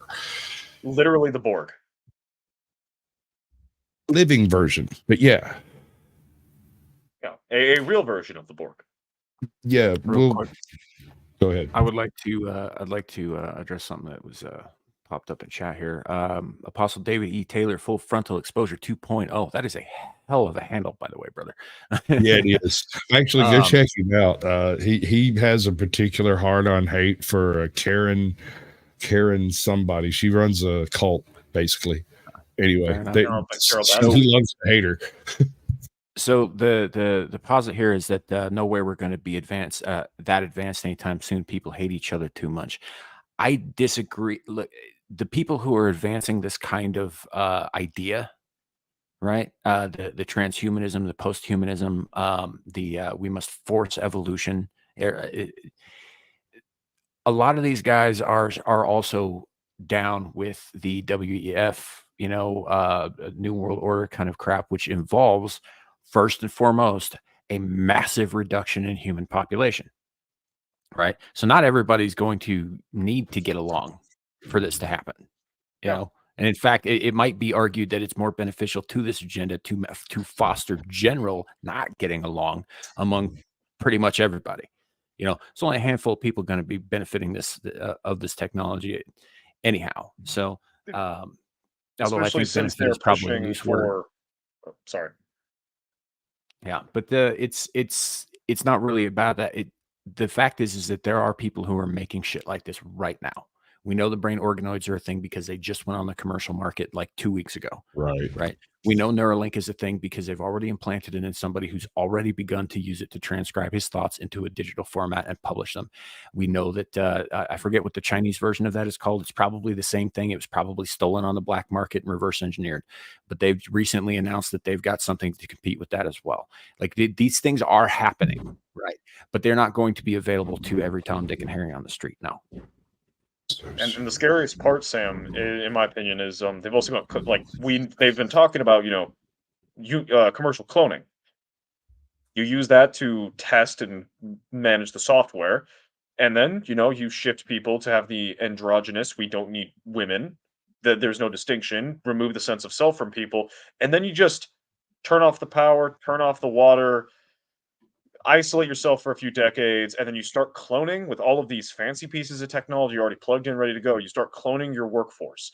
Your super tall people for picking your apples, your super small people for driving your cars, and all those different things. Why do you need to keep people alive when you can just clone the perfect genetic cocktail of an individual? I think if we ever get to that point, kid, it's going to be way too late. The rest of the thinking humanity, you and I, will be long dust by then.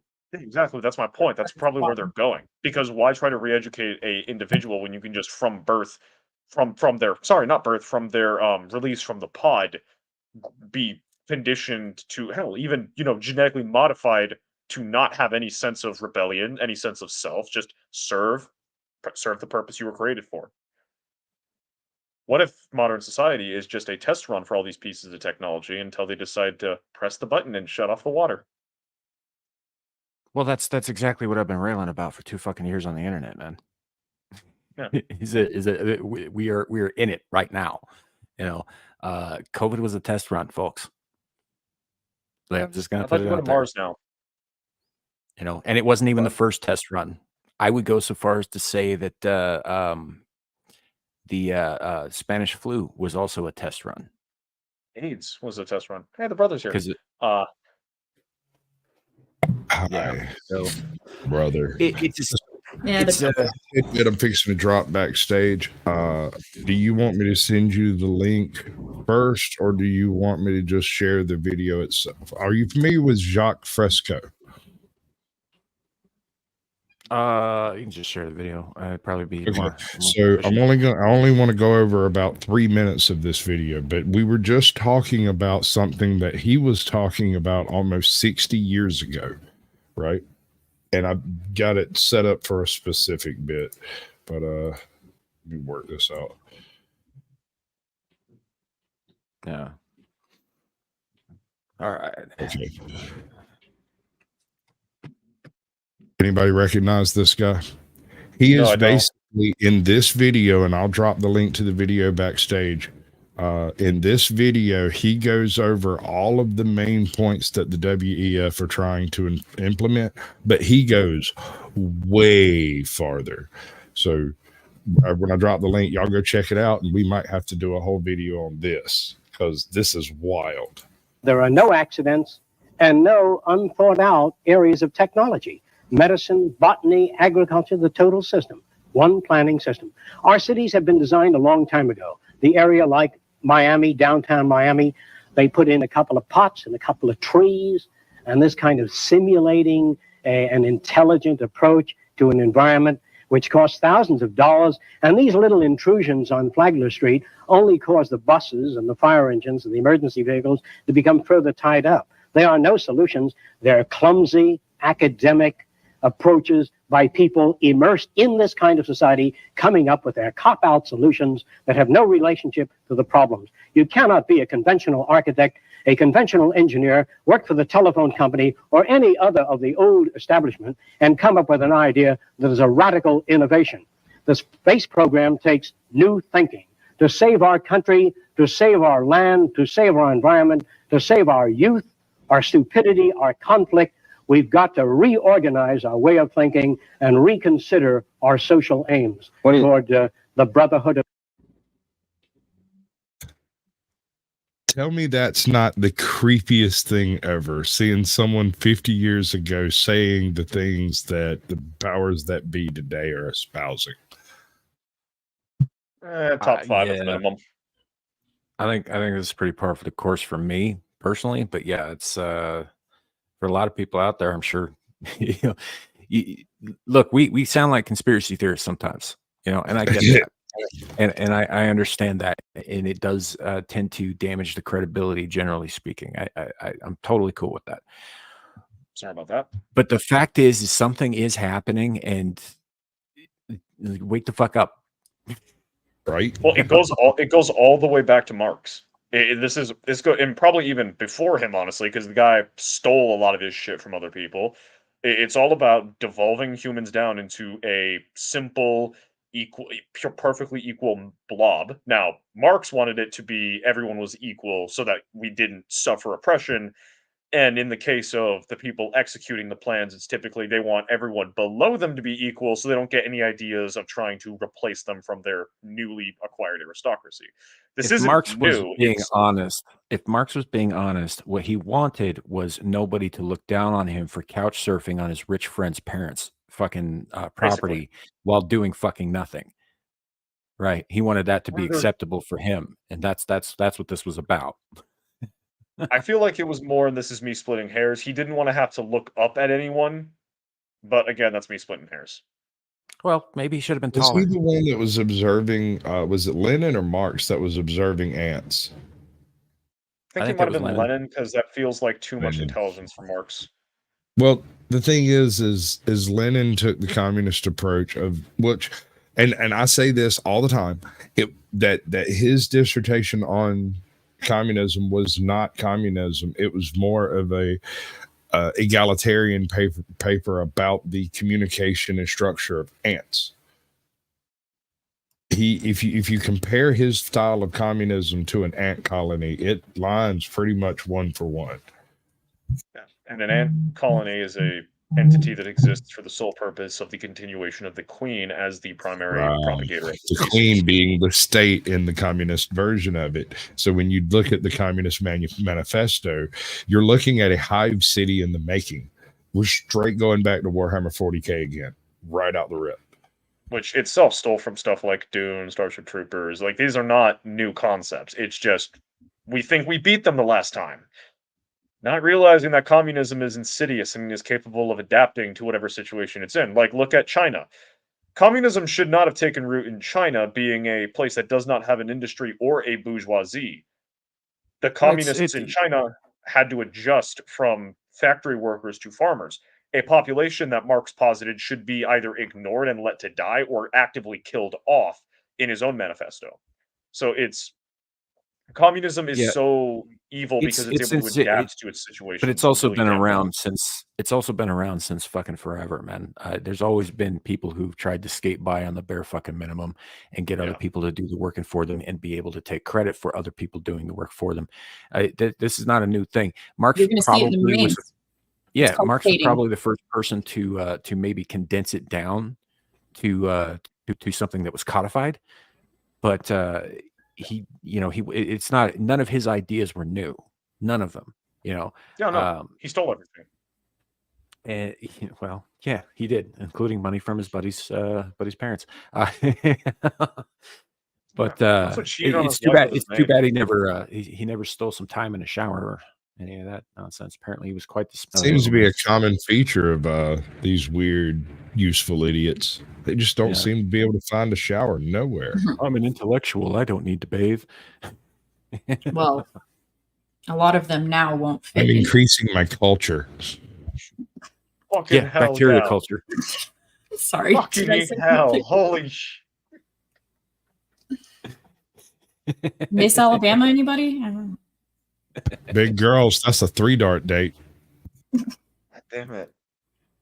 Those who cannot wipe their own ass. Get someone else to do it for them. Yeah, that's one way to look at it. I hate this. Anywho, but I think you can boil down the whole Marx thing to even simpler. And I think that Disney actually did that way back in the day when Walt was still alive and very anti-communist. He put out this cartoon, and it was called The Ant and the Grasshopper, based on one of Aesop's fables, which was, this ant was, he's going out, he's collecting food, he's gathering, he's foraging, he's storing his food up because he knows winter's coming. He knows there's going to be hard times ahead. He knows this, so he's preparing for it. Meanwhile, the grasshopper's making fun of his ass, and he's jumping around with a fiddle the whole time, saying the world owes me a living over and over again. And, and not preparing. And he's just like, it's summertime. It's great. There's all this, bounty out here. What do I need to prepare for? Wintertime comes around. And guess who's prepared for it and ready for it? Because he fucking worked his ass off all summer to make sure that he was. Meantime, the grasshopper's outside his door, freezing to death and starving in the cold, begging to be let in by the fire and given some food for nothing. All those people making fun of preppers before COVID, they really showed the preppers, didn't they? Yeah. The preppers didn't need to go assault grandma for a roll of toilet paper. Mm-hmm. Mm-hmm. This is true. The moral of the story is not even about apocalypse. It's about, like, look, you can't survive without work. Yeah. No one can. You need commitment. You need tenacity. You have to do things that you don't want to do at times you don't want to do them in places you don't want to be. And this is part of life. And the sooner you get over that one point and you learn to smile while that's happening, embrace the suck. Did you just say embrace the suck? Yes. Once you can truly embrace the suck of a situation, you can work through just about anything. It's just funny because the only time in my life I hear anything about the suck was in the Marines. Yeah. Really? Oh, yes. Welcome to the suck is... Well, no, maybe it's just military family, but I've heard that used considerably. It's not. It's used elsewhere as well. It's just not as common in the popular vernacular. Yeah. Well, the common person doesn't encounter enough suck to have to learn to embrace the suck. But if you've ever been in the middle of a thunderstorm with an air run chipping hammer on top of a concrete pier in the middle of a 2,000-acre construction site, and they can't get you down because they can't raise up a cherry picker because of the electricity in the air, you have to learn to embrace the suck, my brother. That must have been a fun experience for you. It was horrendous. It was absolutely terrible, but I just kind of shrugged it off at the time and just went ahead and finished out that pier and then laid down and had me a little moist nap. I just wholeheartedly, I got over the idea of being cold. I got over the idea of not feeling good, of not being, none of that matters. I'm 30 foot up. If I don't do what I need to do right, I will die. And all of it went away. It became a mild inconvenience rather than, as bad as it really was. Yeah. And that is the fundamental difference between a communist and a normal person. The communist refuses to accept responsibility and the need to develop themselves and improve, whereas a normal person recognizes that they do need to struggle to improve. They accept responsibility. They accept that it's your responsibility. What's up, Terry? Well, they're like a child. They're expecting the situation to be handled by someone else, or that they'll get a magic tool like cybernetic augmentation or a pill for weight loss that will cure their ailments, rather than the mature solution, the Dune solution, which is self-improvement. Dune espouses that just about better than any other series I've seen, because even though they utilize drug enhancements through spice, it's yeah, the still whole a universe is high. well, sure, but it's still a matter of something you have to learn to do and control, and the spice merely facilitates the ability you have to begin with. Yes. Squatch, are you familiar with Pilgrim I Pass? I think. Oh, sorry, Sam. The Spacing Guild might be the exception to that. I think that Yeah, learning how to fold space is something you can only do while high. Well, not just while high, but when you're the 50th generation of a Spacing Guild member that was specifically bred to fold space. Right. But it's arguable that they're not even human anymore. Do you remember the little blips in between the chapters, right at the ends and beginnings of chapters, when they would fold space and it would speak about the orgasmic pleasure of reaching other places from the perspective of the Spacing Guild members? I don't remember that. It's only like it's like when they're plotting to come and do the Harkonnen invasion, right? Then it goes to like a 2 or 3 line description of, and in the vast nothingness between the stars, there was but a single moment of pleasure that was, and in his description of this act of folding space is, well, it's exactly what you would expect from him. It's very well said, very well put. Yeah, it's a creature that has been purpose-bred and purpose-trained. Well, a human, but in this This is fulfilling its purpose, and it's described more or less. I don't think he ever says orgasm. I think, but he describes it as the creature experiencing an orgasm. It's the same thing with like a Fremen or a Sardaukar, which are trained to be violent killers, taking pleasure in the execution of their training. It is a specialization of human doing what it was designed to do. True, but when you're talking about a Fremen is sort of a wild approach at the Sardaukar concept. A Fremen is a killing machine, not because they're trained well, but because if they're not capable of being that deadly, the desert will devour them and leave nothing behind. And so there are no weak Fremen. It's actually a point that I try to bring up with people that doesn't seem to land very well. Is Fremen and Sardaukar are the opposites of the same coin. They are superior people. They're the ultimate. I would buy that if it weren't for the fact that the fucking Fremen wiped the floor with the Sardaukar in nearly every encounter. Well, I mean, as you told me in the past, the Sardaukar were suffering from nepotism and resting on their laurels. It's worse than that, dude. When you get down in the nitty gritty of the Sardaukar, they were super soldiers, hyper genetically controlled, hyper managed in their raising and training. So like think clone troopers from Star Wars, but not nearly as nice. But that's the point I'm getting to. The Sardaukar come from a world where life is cheap, where you can waste billions of lives to create a single Sardaukar. Whereas on Arrakis, life is not cheap. To just simply breathe on Arrakis is an expensive endeavor. So every breath for a Fremen is something that must be cherished and nurtured and used. Thus, the individual Fremen is made better. Whereas the Sardaukar are a dime a dozen tossed into a chafe grinder or whatever the term would be, and filtered out until you get a Sardaukar. And that it's two alternate methods for the creation of the ultimate human specimen. One where you grind down the weakness, and the other where you do not allow weakness to thrive in the environment. I think that your description there actually kind of ties into two of the topics that we've been going over here quite well. Like, number one is like, the difference between adherence to the state and adherence to the individual. Right? There's a reason that the individual triumphs. Like this, the Fremen do wipe the floor with the Sardaukar constantly, and you're right. There are similarities in how they become who they are, but one of them is fanatically loyalist to something greater than themselves. I guess the state, the emperor, what have you. But they don't have a sense of self. The Fremen do. The Fremen are fiercely individuals.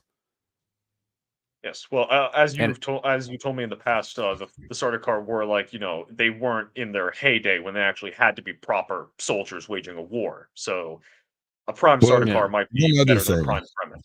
Remember the Sieches and the secret Sieches. initially you are led to believe there are very few Fremen, and you learn through the course of the book that the Fremen are far more numerous than they allow themselves to be perceived. They take great strides to keep anyone from knowing their numbers. And you remember the abandoned sieges that were mentioned? The sieges that became full. And so they capped them and moved to another location to bring more water to Arrakis, right? It never states how many there are. But at this point in the story, these sieges have started coming far enough out towards the north part of the Harkonnen Empire, the Harkonnen area, that the Harkonnens have started finding them. So you can assume everywhere south of there has been used. If it was possible to put a siege there, they did, and they occupied it until it was full, capped it off, and moved further out. So when you say life isn't cheap, I kind of disagree on that. Every viable life is valuable, but all of the ones that came before and failed are just water for the planet. Well, yeah, but what I mean is, so for the society of Fremen, they actively sift out so that you only have individuals, whether it be the civil, like the entirety of Fremen society is about taking the individual and making them someone who can survive on Arrakis. Whereas Yeah, Sardaukar that's sort of the is cultish all or about religious concept. That Whereas is very individualistic. You're correct. But at the same the time, they are Sardaukar, all subverted towards the greater state of the Fremen. There are Fremen Bene Gesserit type women down there that are calling all the real shots. And that it's not that unlike the Sardaukar, except that they have a different approach to it. There's certain aspects of myself even that are probably less than individualistic, right? Like that I'm anti-abortion for the sole reason that damages the future of my whole species. Right. So, like just and not to get into the nitty-gritty of that, but that's just as an example. Not everything about me is hyper individualistic. There are certain things that I think are, bigger than myself that I do believe in. But you're talking about with the Fremen, there is a common goal that they share. Sure. There's a commonality in how they approach things and how they view things. But they can disagree with each other. They can fight against each other. They can, take a much more nuanced and individualistic approach to everything. But this goes back to the transhuman shit too, because like you were saying, that the Sardaukar were deliberately bred and engineered to become what they were, right? And in doing so, lost something intrinsically human, right? Whereas the Fremen became what they were because they were forced to be. It was a natural evolution as opposed to a forced one, which goes back to the whole transhumanism. I would slightly disagree on that context. Well, the Sardaukar did lose aspects of their humanity. The general idea, like with them, of you having like a specific population bred for a specific, like you still have. It is the attempt of forcing the. It's not a forced evolution of humanity, which is what transhumanism is. It is a forced. Improvement is also a bad term. Instead of trying to take a human, let's say like a human is a 1, is capable of reaching a 1, but most humans are at a 0.5. Instead of trying to alter humanity so all humans are at a 1.5, the Sardaukar is attempting to create a population at a 1 through forced means, whereas the Fremen are a population that are naturally put to a 1 due to the environment they are in. Whereas transhumanism is attempting to create just a simple solution, either a genetic modification or a augmentation in the form of mechanical, to force all humans to evolve beyond the 1 to a 1.5, if that makes sense. Well, it does. They're not. It's not about all humans, first of all, but it's only about some, a very, very few actually. About 7.5 billion of us have to die to make this reality. So, there's a lot more to it than that, but it isn't so much about evolving a piece by piece. It's about becoming post human, as the lady was saying in the video earlier, post-human. We're no longer human. There's something else afterwards. It's like something, cloning may be involved. Cybernetics certainly will be. It's like what they were saying. When you clone something, does something of the soul survive? If you transport something a la Star Trek, does the soul survive? Or is it just a collection of atoms that vaguely remembers? That's what I was getting at earlier, is when you're trying to transfer the sense of self from the individual organics that are sitting at the wetware, if you will, to this non-artificial intelligence, right?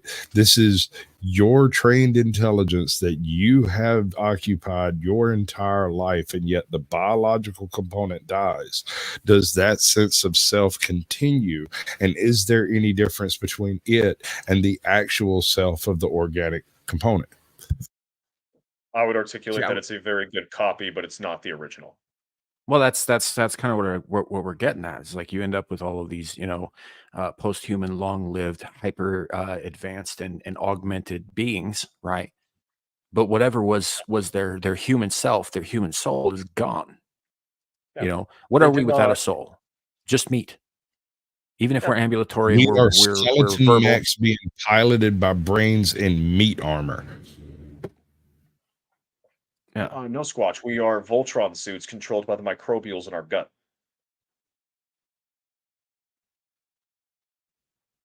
Same difference. It's all meat. Don't give me that look. Don't give me that look. Either way, by the way, I just can't talk lore. I only know the last 2 movies. Oh, fair enough. But we're really using them more as an allegory for the transhumanist thing. Right. The general we don't argument have spice, but we do have Bill Gates and Elon Musk, which seem to be going in about the same direction. Yeah. I think that Elon Musk morals where the other does not. I think that Elon Musk means well, the WEF does not. I don't think he means well. I think he's good at putting on a mask. Oh, sorry. No, I think he does. I think he does mean well, but I think that in the end, the results that come from what he wants to do, it's not going to matter that he meant well. Yep.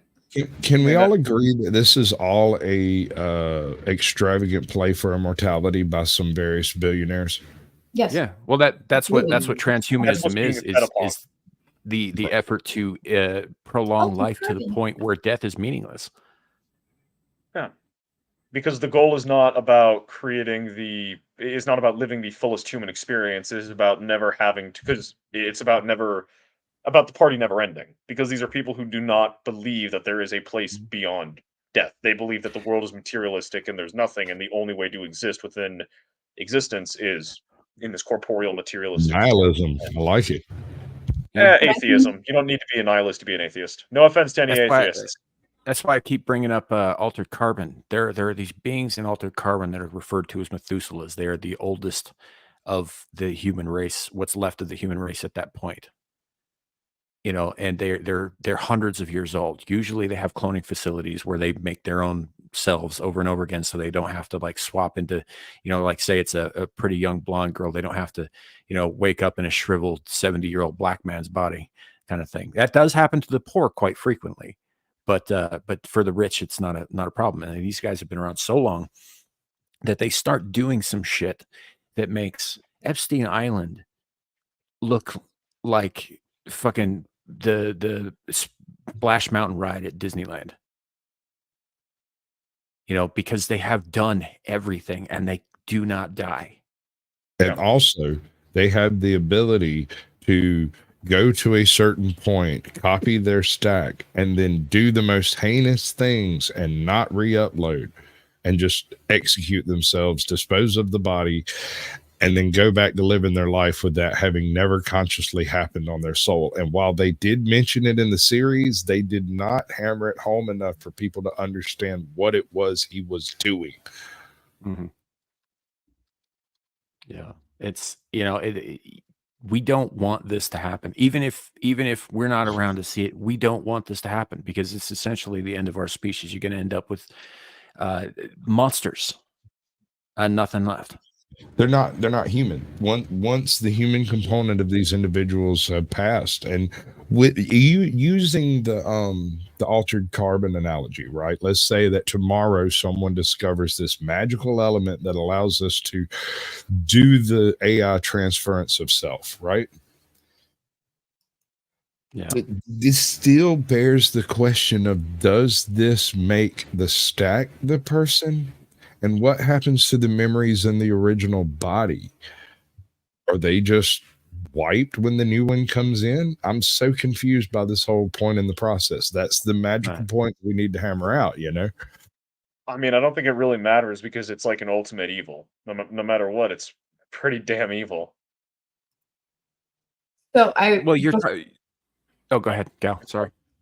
Right as you were bringing up altered carbon when you first did, I was about to say, I find it funny that last week we basically had a almost identical conversation as to now, but it made me start watching altered carbon. Oh. And I haven't finished it yet. I fucking love it. I haven't finished the first season. I've been told not to watch the second season by you and others. All right, hold on. Watch the second season for the experience itself. Here's the thing. The hotel in the second season steals the show so effectively that it really shouldn't be associated with the rest of it. It should just be what is it, Edgar Allan Poe's story. You know what I'm saying? That's all it is. That's why he doesn't like it. That's not the only reason I don't like it, but yeah, it's up there. But that's why I was dropping the headphone, because I haven't. No worries. It's a good one. But it's really good. I'm thoroughly enjoying it, and it's captivating. Yeah, it's pretty too. It's really easy on the eyes. You can watch it and just dude, Martha Higuerita. That's not what I was talking about, but yes, you are correct. There's some quite enticing, lovely women, and some of the men ain't too bad themselves. I mean, let's be honest. A couple of beefcakes in there. There's definitely some swinging schlongs too. So if you want to see dick, don't watch it. I find it funny that the main character, whose name is escaping me, I have 4 episodes left in the first season. Takeshi Kovacs. Yeah, Takeshi. He is gorgeous as an Asian and as a white dude. This is one reason I love this show, is it forced all the actors to actually act, because you're portraying a person that you are not, which is normal acting. But then a stack gets switched and suddenly you're portraying that person now. And so these people were forced to do their job, and I love it. And they rose to the occasion in the first season. Clue, it's not that I don't like Poe. I think that Poe is a great character, and I think that the actor who played him was fucking fantastic. I don't have a problem with Poe. I have a problem with Poe's inclusion in the second season because I read the books, all 3 of them, in between watching seasons 1 and 2, and I know he ain't fucking supposed to be there. He's attached to the goddamn building on Earth. You're correct. He's not supposed to be there. But this story that they've spin out about this is an excellent story in and of itself. It does not need to be attached to the rest of this series to matter.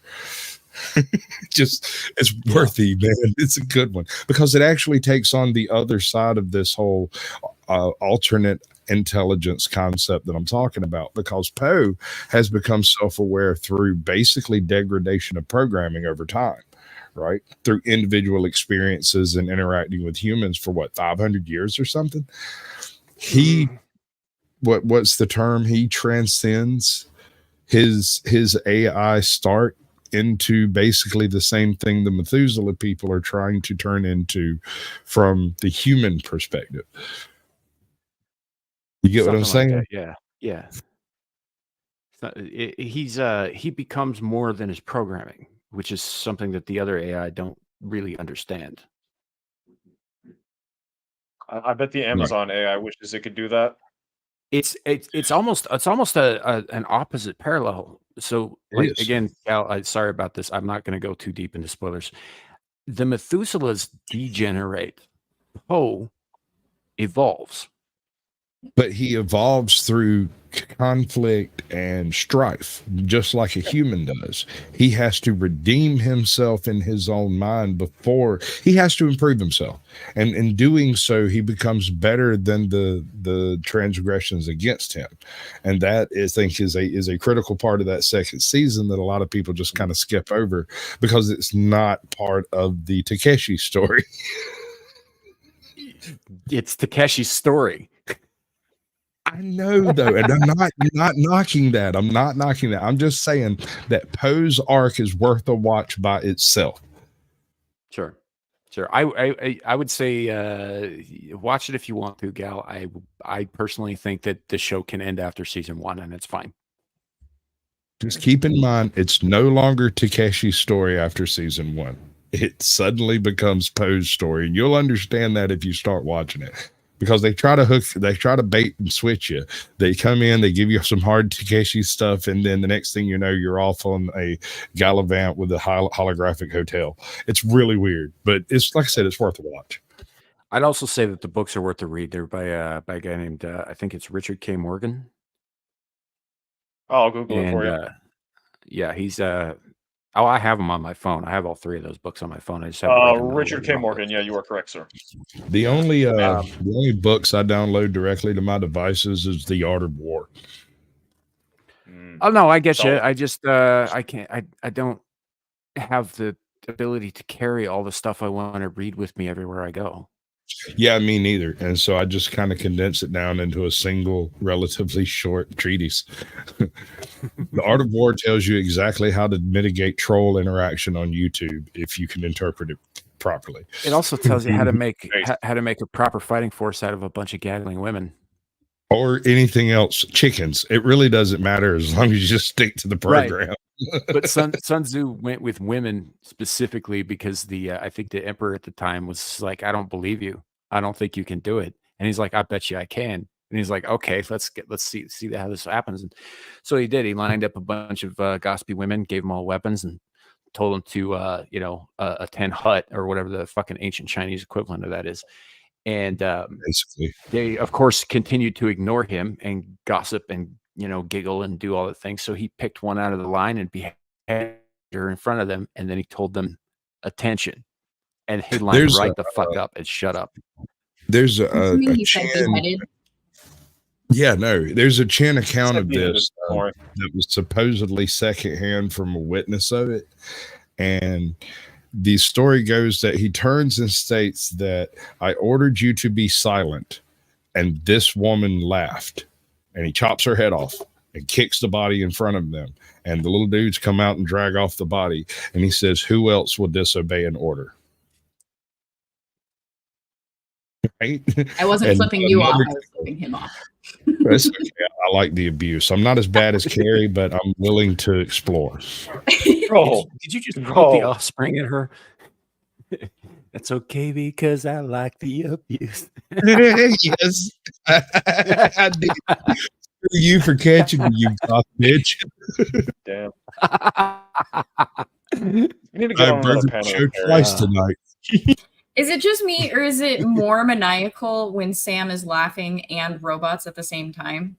Like, it does sound a little more diabolical. He sounds like a Transformers villain. I am Optimus Prime. Pull out. Prime. Wait, Sam, give us your best Shockwave impression. Yeah, I don't know the Transformers well enough to do that.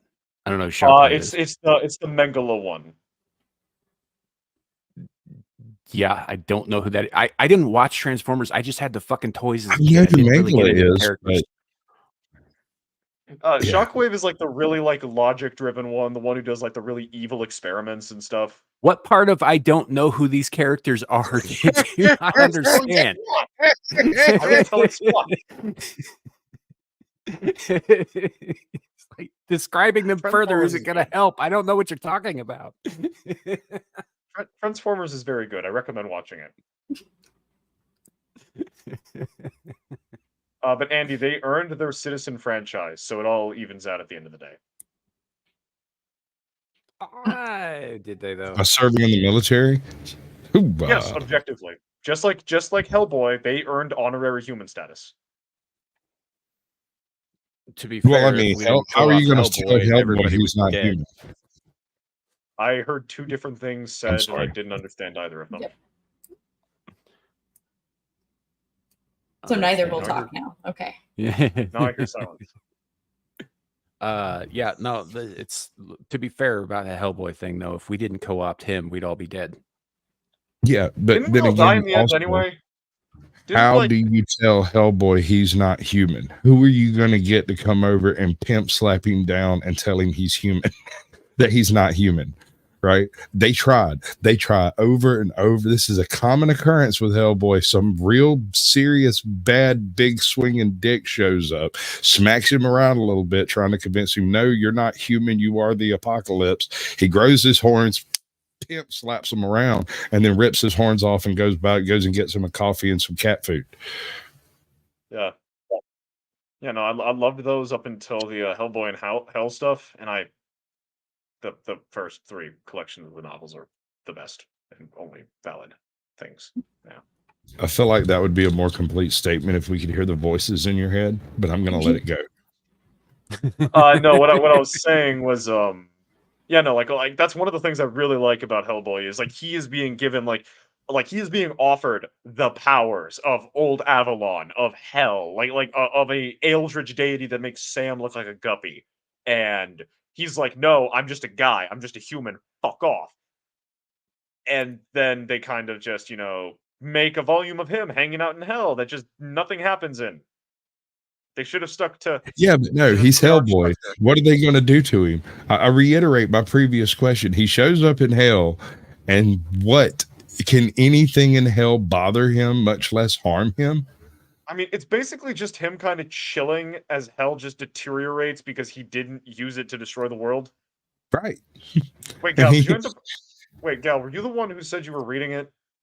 Sorry, what? I remember on Twitter I was talking to someone about, like, they were just about to start reading Hellboy. Because I may have just spoiled it for you, I'm sorry.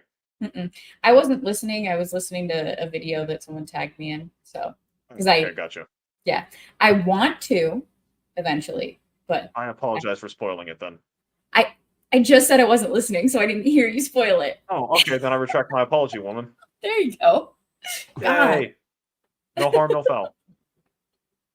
Sorry, someone tagged me in a video and I was listening to that. So yeah, he's the kid's torn for his disrespect between his disrespect for women and his respect for his elders. It's hard to get past. Objectively. Yeah. It's a very hard thing to balance, but I think I've reached like the peak, like middle. If I was you, I'd shut up immediately and not follow Sam down that path. I'll just go backstage. How about you get your little army shovel out so you can dig that hole a little deeper? Dig that hole just a little bit deeper, baby.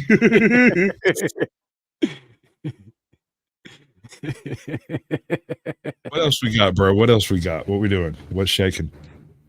Oh, I didn't. I had some other topics, and I have completely forgotten them because the conversation kind of took a natural course, which I always love to have.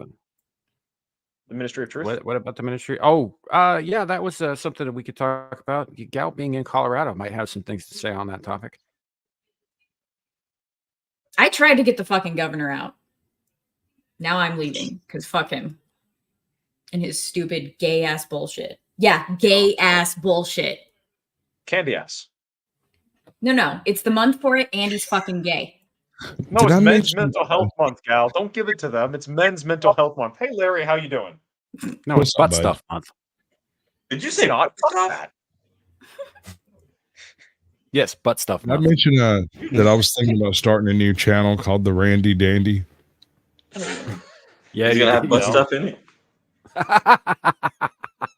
It's gonna have all stuff in it, baby. All inclusive. You jumping, but with dandelions. No, the Randy Dandy. Yeah, Randy Dandelions. Excuse me. So it's gonna be about like horny gay dudes. I was thinking about taking a homosexual approach at grading these Instagram thoughts. Gotcha. Basically, we're gonna be real mean about their dresses and how they look and all that silly stuff. But you know, from an especially effeminate perspective. Oh Lord. Oh, Oh God.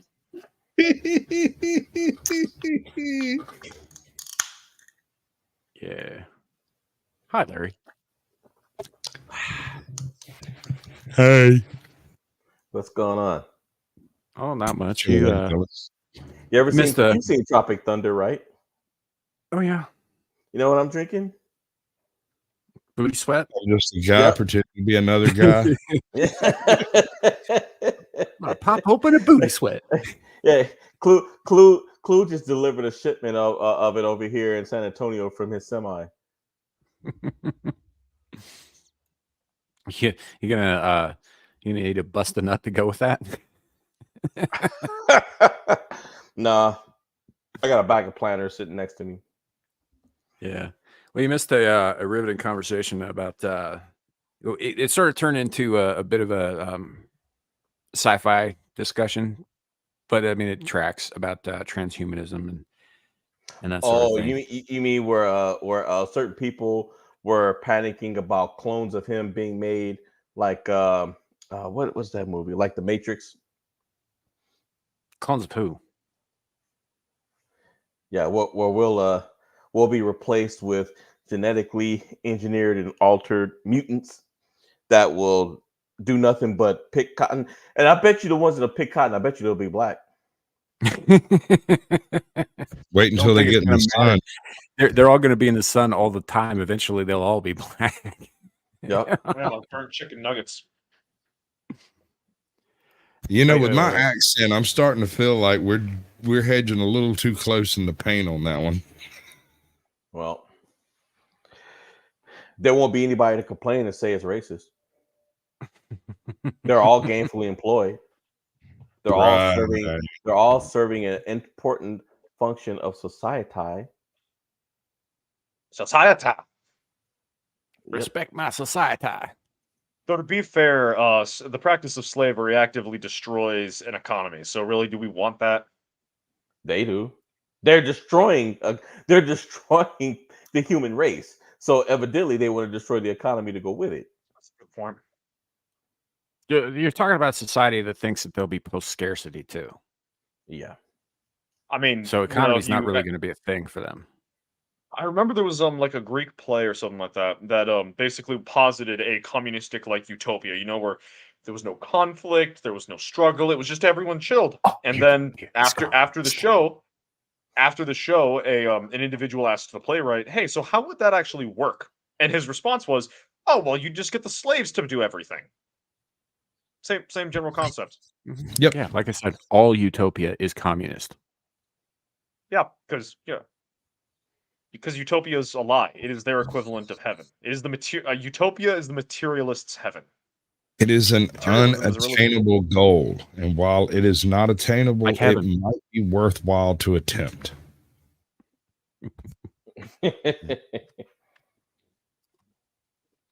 And she's back on the screen. She's a green-haired anti-liberal. No, not specifically. No. Yeah, the kid was expressing his love to you. Butt month and utopian clones, slaves, and no. Damn it, Squatch. Yeah. She's gone off the camera again. Yeah, like, did good. Guys.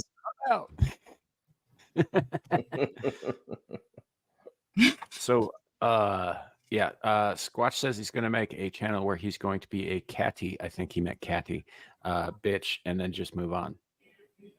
Hey, he's pulling a Dermy. He's being illiterate. Just ignore him. Simple answer. He's like, check my replies to him.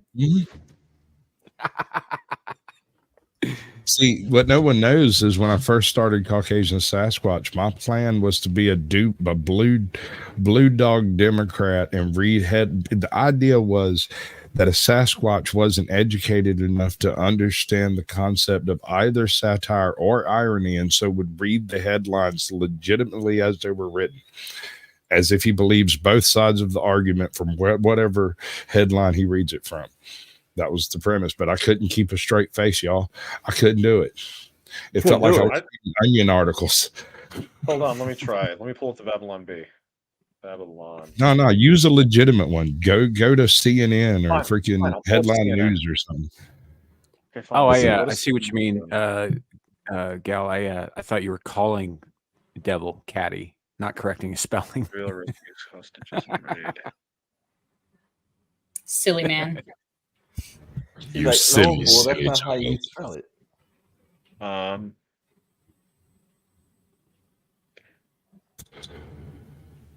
What were you saying, Larry? Yes. I just forgot. Oh, Something about how something spelled. I just really forgot. Aw, poor Larry. Yeah. Yeah. But So, I am looking for something. Yeah, I am looking for something. Where is that doggone thing at? I think we talked about it last week. That Sam, the Death Star black hole that's been around. Oh, we talked about that right. last week. Oh, those things. Sam he's claiming that he's not the one causing all of those. I'm not. Yeah, he's from the void, right? Why would he want to light up the void with light? Doesn't make much sense. Well, no, because what the article says is that it's here. Let me bring it up. What the article? What you don't realize is it's Sam's intestinal dyspeptitude taking an effect in a physical manifestation. Right. What it's saying is that this black hole thing, it's basically like the Death Star from Star Wars. It's shooting out beams that are destroying planets. And it solves unemployment? Pretty much. It solves unemployment. It solves employment too. Yeah. Yeah, it does. Yeah, because if you destroy the planet, then you can start harvesting the rare minerals that you would never have gotten to when the planet was a thing. Yeah. I don't get rid of unemployment and you create employment opportunities. You're not grasping the extent. We're talking annihilation, as in down to the last atom. Yeah. This is very economical. Why are we doing this? You see what it says? As if the regular old star gobbling black holes weren't terrifying enough, scientists discovered that certain types swivel around and shoot beams at various objects in the cosmos, earning them comparisons to the planet-killing Death Star space base from Star Wars. Now, first of all, they got that wrong. It wasn't the Death Star; it was called something else because it wasn't from the original Star Wars. It was from the next one, that where they Starkiller base, where it was a planet that they turned into a gigantic Death Star that had a beam that shot out that destroyed other planets. Yeah, but the Death Star also destroyed a planet in the New Hope. It nuked Alderaan through its planetary shield. I think nuked is a very polite way to put what that thing obliterate it. You're right. It atomized. Yeah, it pre-atomized it. It pre-atomized it like there's no matter. Oh, Larry, did you just pull a Nomi and get something from Star Wars mixed up? No. Never. Because Starkiller Base did the same thing that the Death Star did. I can make an argument that Starkiller Base utilizes hyperspace in its attack matrices, allowing it to hit multiple planets simultaneously, whereas the Death Star has to travel through hyperspace to get to its target. Exactly. But I'm sure not only that, Squatch, but with those slow-moving beams, it's also able to hit targets from across the galaxy. Right, and that's what Starkiller Base did, not the Death Star. Oh, okay. From that comparison is what you meant. Gotcha. Yes. Okay. I apologize for accusing you of a horrible action. No, it's okay. And I will being compared to Nomi is a compliment. She's a sweetheart, just like Gal is. That's an outright lie. I can't tell if she's offended or happy with that. I wasn't going to say nothing, but. But no, I was just fascinated by it. I mean, look at that. I mean, that's a white hole. That's what I was telling you last week, man. That's a racist. white hole. It's That not is racist. It's what they call them. It's racist. Yeah. That is It is racist. kind of interesting that a white hole deposits energy into the universe and a black hole is the negative of energy in the universe, but you make whatever interpretation you like on it. It's the result of a interstellar interracial relationship. It's a multicolored. Black holes out. Black holes It's out. a multicolored hole. Cotton. Hold on. You mean to tell me there's a mulatto hole out there somewhere? I bet she's fine as hell. Oh yeah, yeah, and the purple, the purple is hemorrhoids.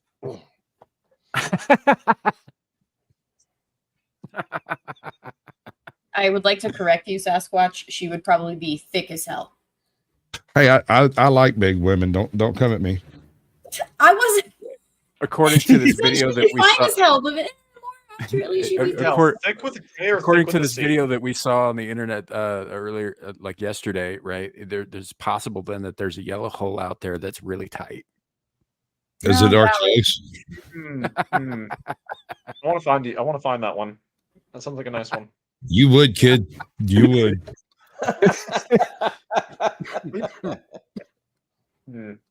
I don't know if You're gonna have to stop inviting me to these things, dude. I'm no good for the show. I get everybody coughing and laughing. What is the pink hole? It's the one right next to the stink hole. That's the other place you put the shocker. Yeah. That's the Hershey hole. It's a Hershey Highway, we used to call it. Yep. Rock on! Damn it. Gal's laughing, but she's trying not to act like she's I'm grossed out. No, I was laughing because the communication that Sasquatch and I just had. That, yeah. What They are missed gal it. They didn't people see double that. There's a short in there for you, Sam, if you're interested. Oh, I'll find it. I'll find it. Yeah. Oh Lord. Oh my goodness. I wasn't throwing up, ASL or anything. It's fine. Yeah, I'm ASLing at you as hard as I can right now. You just can't see it. Oh, I'm sorry. That's not ASL. That's universal. Yeah, that's valid. Or is it gang sign language? I mean, if you do it violently enough, anything's gang related. I mean, yeah. If there's a group involved.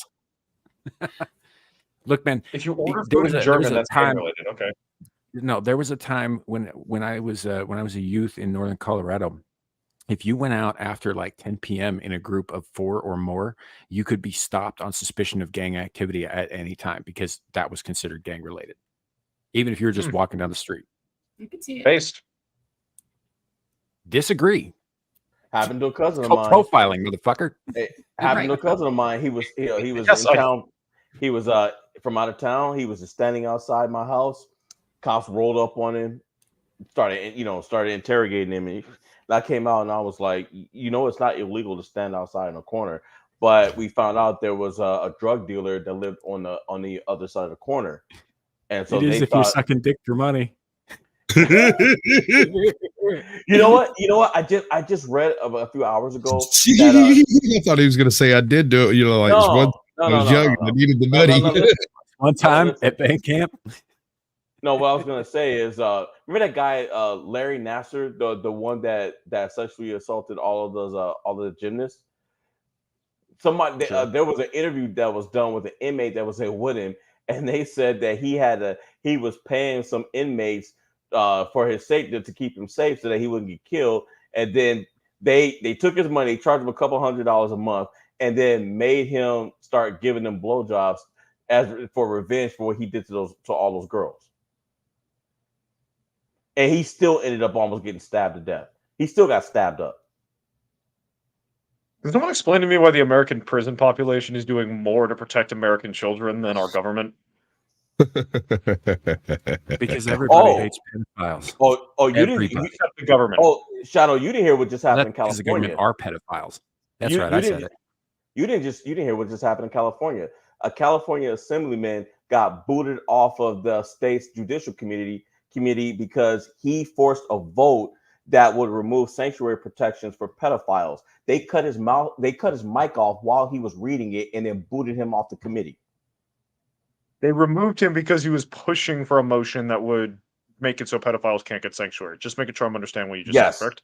Yes, they cut his mic off while he was reading the bill. And then the chair of the committee booted him off and put him on a different committee that handles elderly people. Whoa, we lost Gal. She said she had to go. No, she said she had to go a bit ago, and then 10 minutes later. Oh shit! Yeah. Okay. So she did. She did. Apologies about Gal, that, if you watch this on. Yeah, I didn't see that come up. Sure. I wasn't paying attention. So, the link to her YouTube channel is in the description below, both here and on both on YouTube and on Rumble. So go check her out. She does this thing called Cooking the Books, where she reads to her audience. It's pretty fun time. What the hell? I think she's currently. Don't worry about that. That was something else. There was she's doing currently. I think finishing up a Princess of Mars by Edgar Rice Burroughs. So she said, "No worries, y'all." Yeah, I see that. I got it. Why am I worried suddenly? It takes a village to be worried. It takes a zillage to raise a child. Yep, it takes a village. Zillage is here. Hey, Zillage, how you doing, man? Hi, Zillage. Yeah. So, no, Clue. The new term is not minor attracted persons. That's what the new term that they use. The term I use is subhuman child fucking degenerates. I thought it was wood chipper testing. Yeah, that too. I like that one. Dog food. Now, I'm a firm believer that we your dog. And I thought you loved dogs. I do. I'm a firm believer that we can reclaim the desert Southwest by utilizing the proper wood chipper footage. I mean, it would make good mulch. Actually, it would make very good mulch. After a while. At first. Their teeth make good seeds. Their teeth make good seeds. Yeah. If we keep going down this topic, we are going to say some stuff that will get us booted off of YouTube because YouTube protects pedophiles. So we're going. So can we talk about the weather? No, I got a great transition. Hold on. There was a pirate back in the 1700s who used people's teeth in his musket. That's what he shot people with when he was boarding ships. This way, it was like a mercury shot. No matter where he hit them or how small the graze was, it would become infected and it would kill them. Beast as fucking hell. That is awesome. Well, that's kind of like there were battles in the Middle Ages and earlier than that where combatants would smear human feces on their weapons so that you'd end up giving them sepsis even with the little cut. Squash, is tooth-tipped ammunition, is that a Geneva Achievement List violation by chance? I don't know. Yes, probably. I only ever heard of a single individual event, and I don't remember who it was exactly. I just remember that I read through it, and then like a couple of weeks later, I had a dream about this guy coming after me with a musket loaded with teeth, and it was nightmarish. Yeah, that'd be pretty. It's funny. Back in Diablo 3, if you played as a necromancer, there's a ability that you get. It's called Bone Spear, and there's a sub ability you can attach to that called Teeth, and it's basically a conical shotgun blast of fucking teeth that rips through everything in front of you. It's like, hey, so in other words, who needs hollow points when you have bicuspid bullets? So I googled it. There is no rule in the Geneva Achievement List about using bullets tipped with human teeth. It's in between the lines. That's the biological warfare clause. It doesn't specifically say it, Squatch. It does not specifically say that. It doesn't have to. It doesn't have to. Canadians haven't done it yet, Squatch. It's not in the book. I know the Canadians only take it as a list of suggestions anyway. I'm gonna say, dude, it only ends one up of these in the book days when the Canadians do it. One of these days, Shadow's going to end up in front of a fucking in front of a multinational war crimes tribunal, and he's going to use that as an excuse. You didn't specifically say I couldn't fucking shoot people with my teeth, right? And they're going to be like, we shouldn't have had to. See, that's exactly how that's going to go.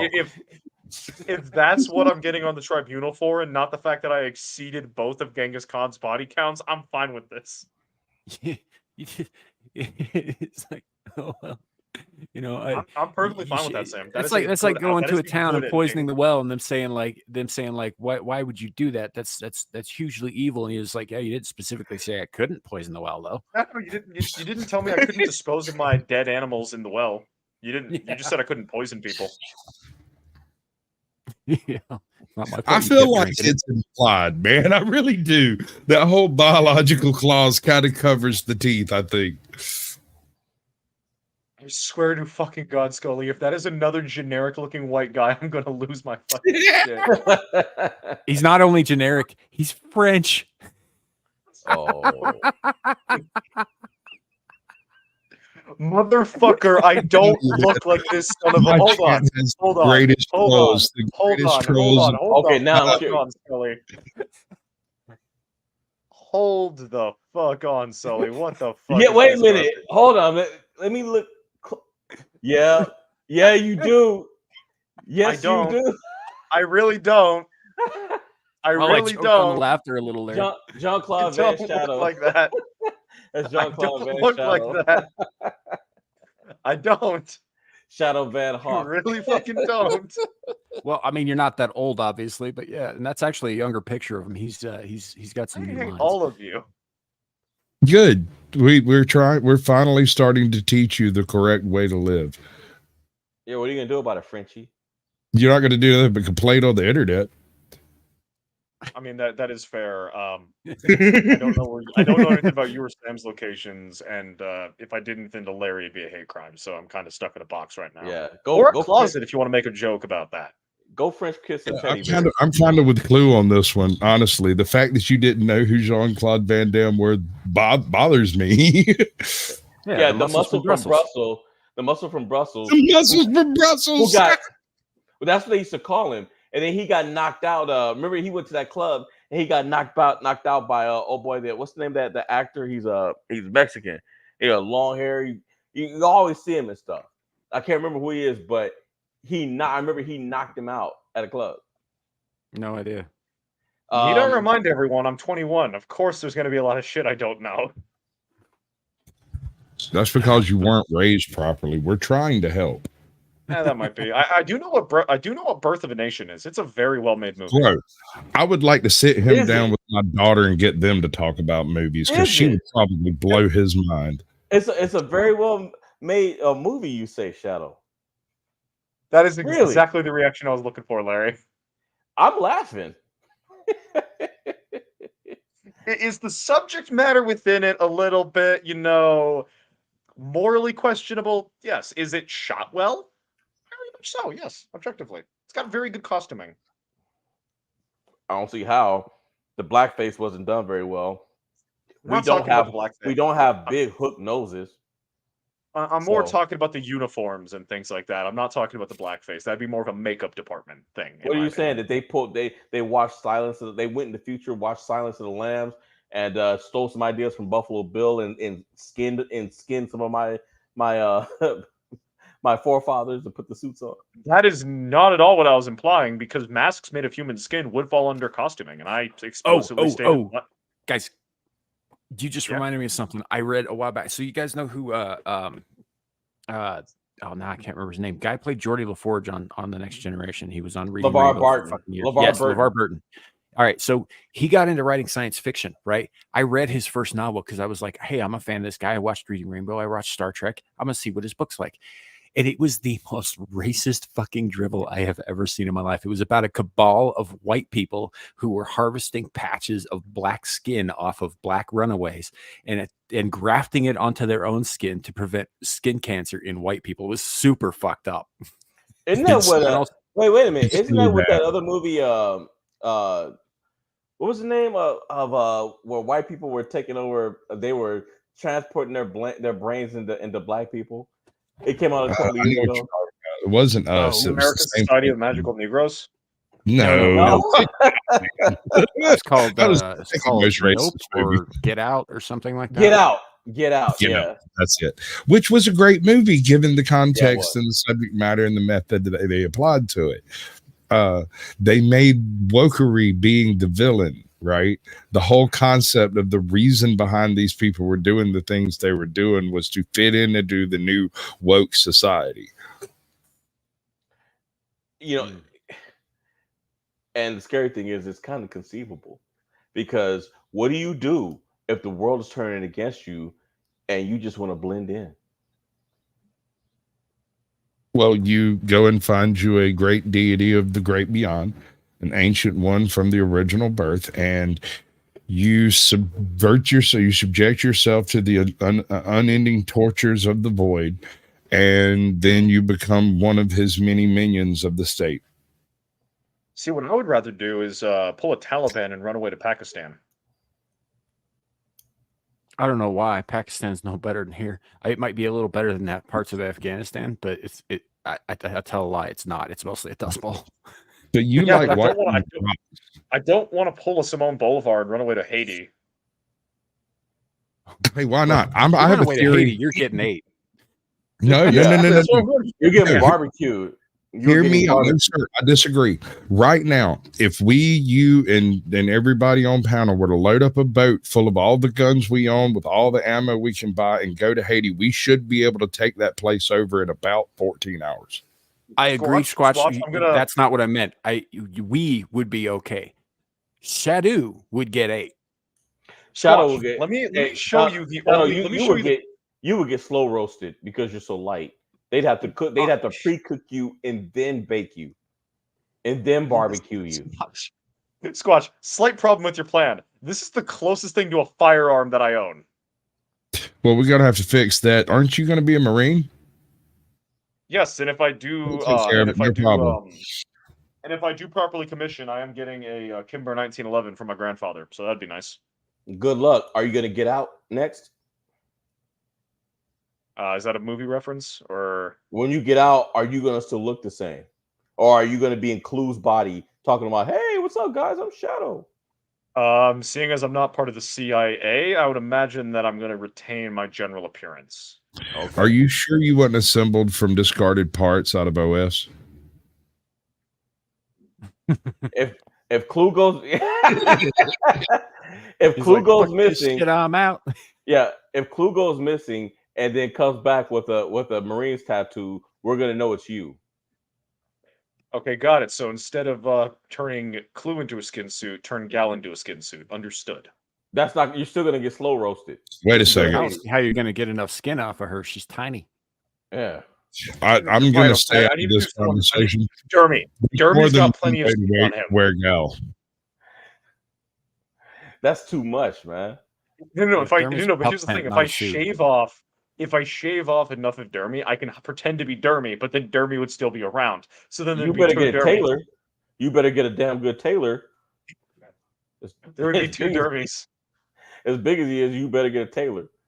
I'll tell you what we'll do. We're going to get Wild Bill and get him to starve Dermy for a couple of years and get, some of the extra skin off of his back, right? Some of them little diamond pieces so he can put together a nice woman suit for the kid. Or a pup tent at the very least. Dermy's pretty big. We go with like one of the hoop skirts. Dermy's not going to fit in a pup tent. I've been inside a pup. No. Dermy will make a pup tent. Like there's enough skin on him to make one. Oh yeah, there is. Actually, there is enough. There is enough. Yeah. He can fit like 5,000. Maybe back.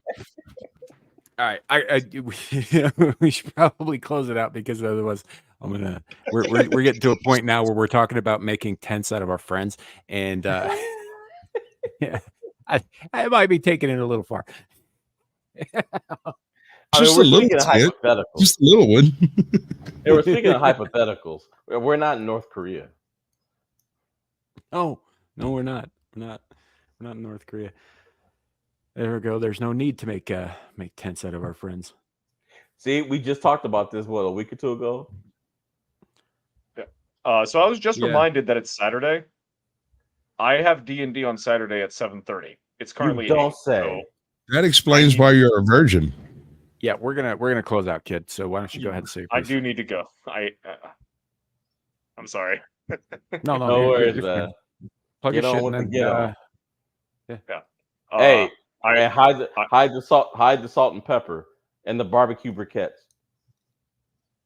Hi everyone, I'm the Shadow of the Hawk, and you can check me out on my channel. I've got something cooking. Just need to get a few more clips slapped into my video editor coming out in the next couple of days.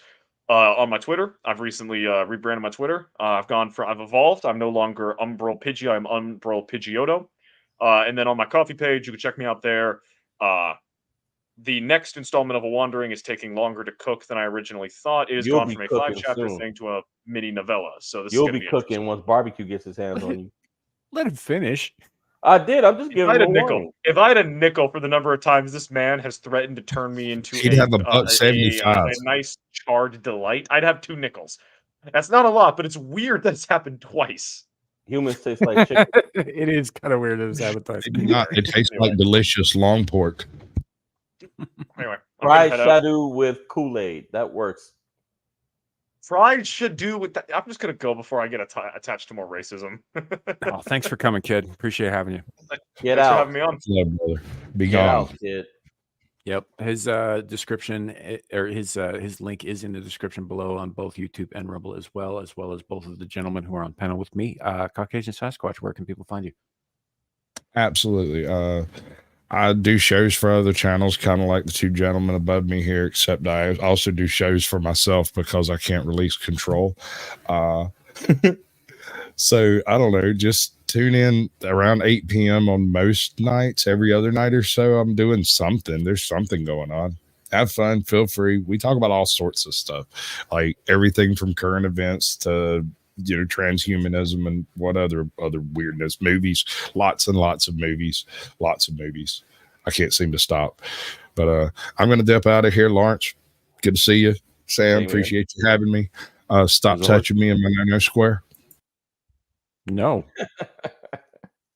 Larry, what do you got coming up? Not a dang thing. What we do have coming up tonight, if she goes on, you could catch me in the chat as a moderator on the. Are you cut out?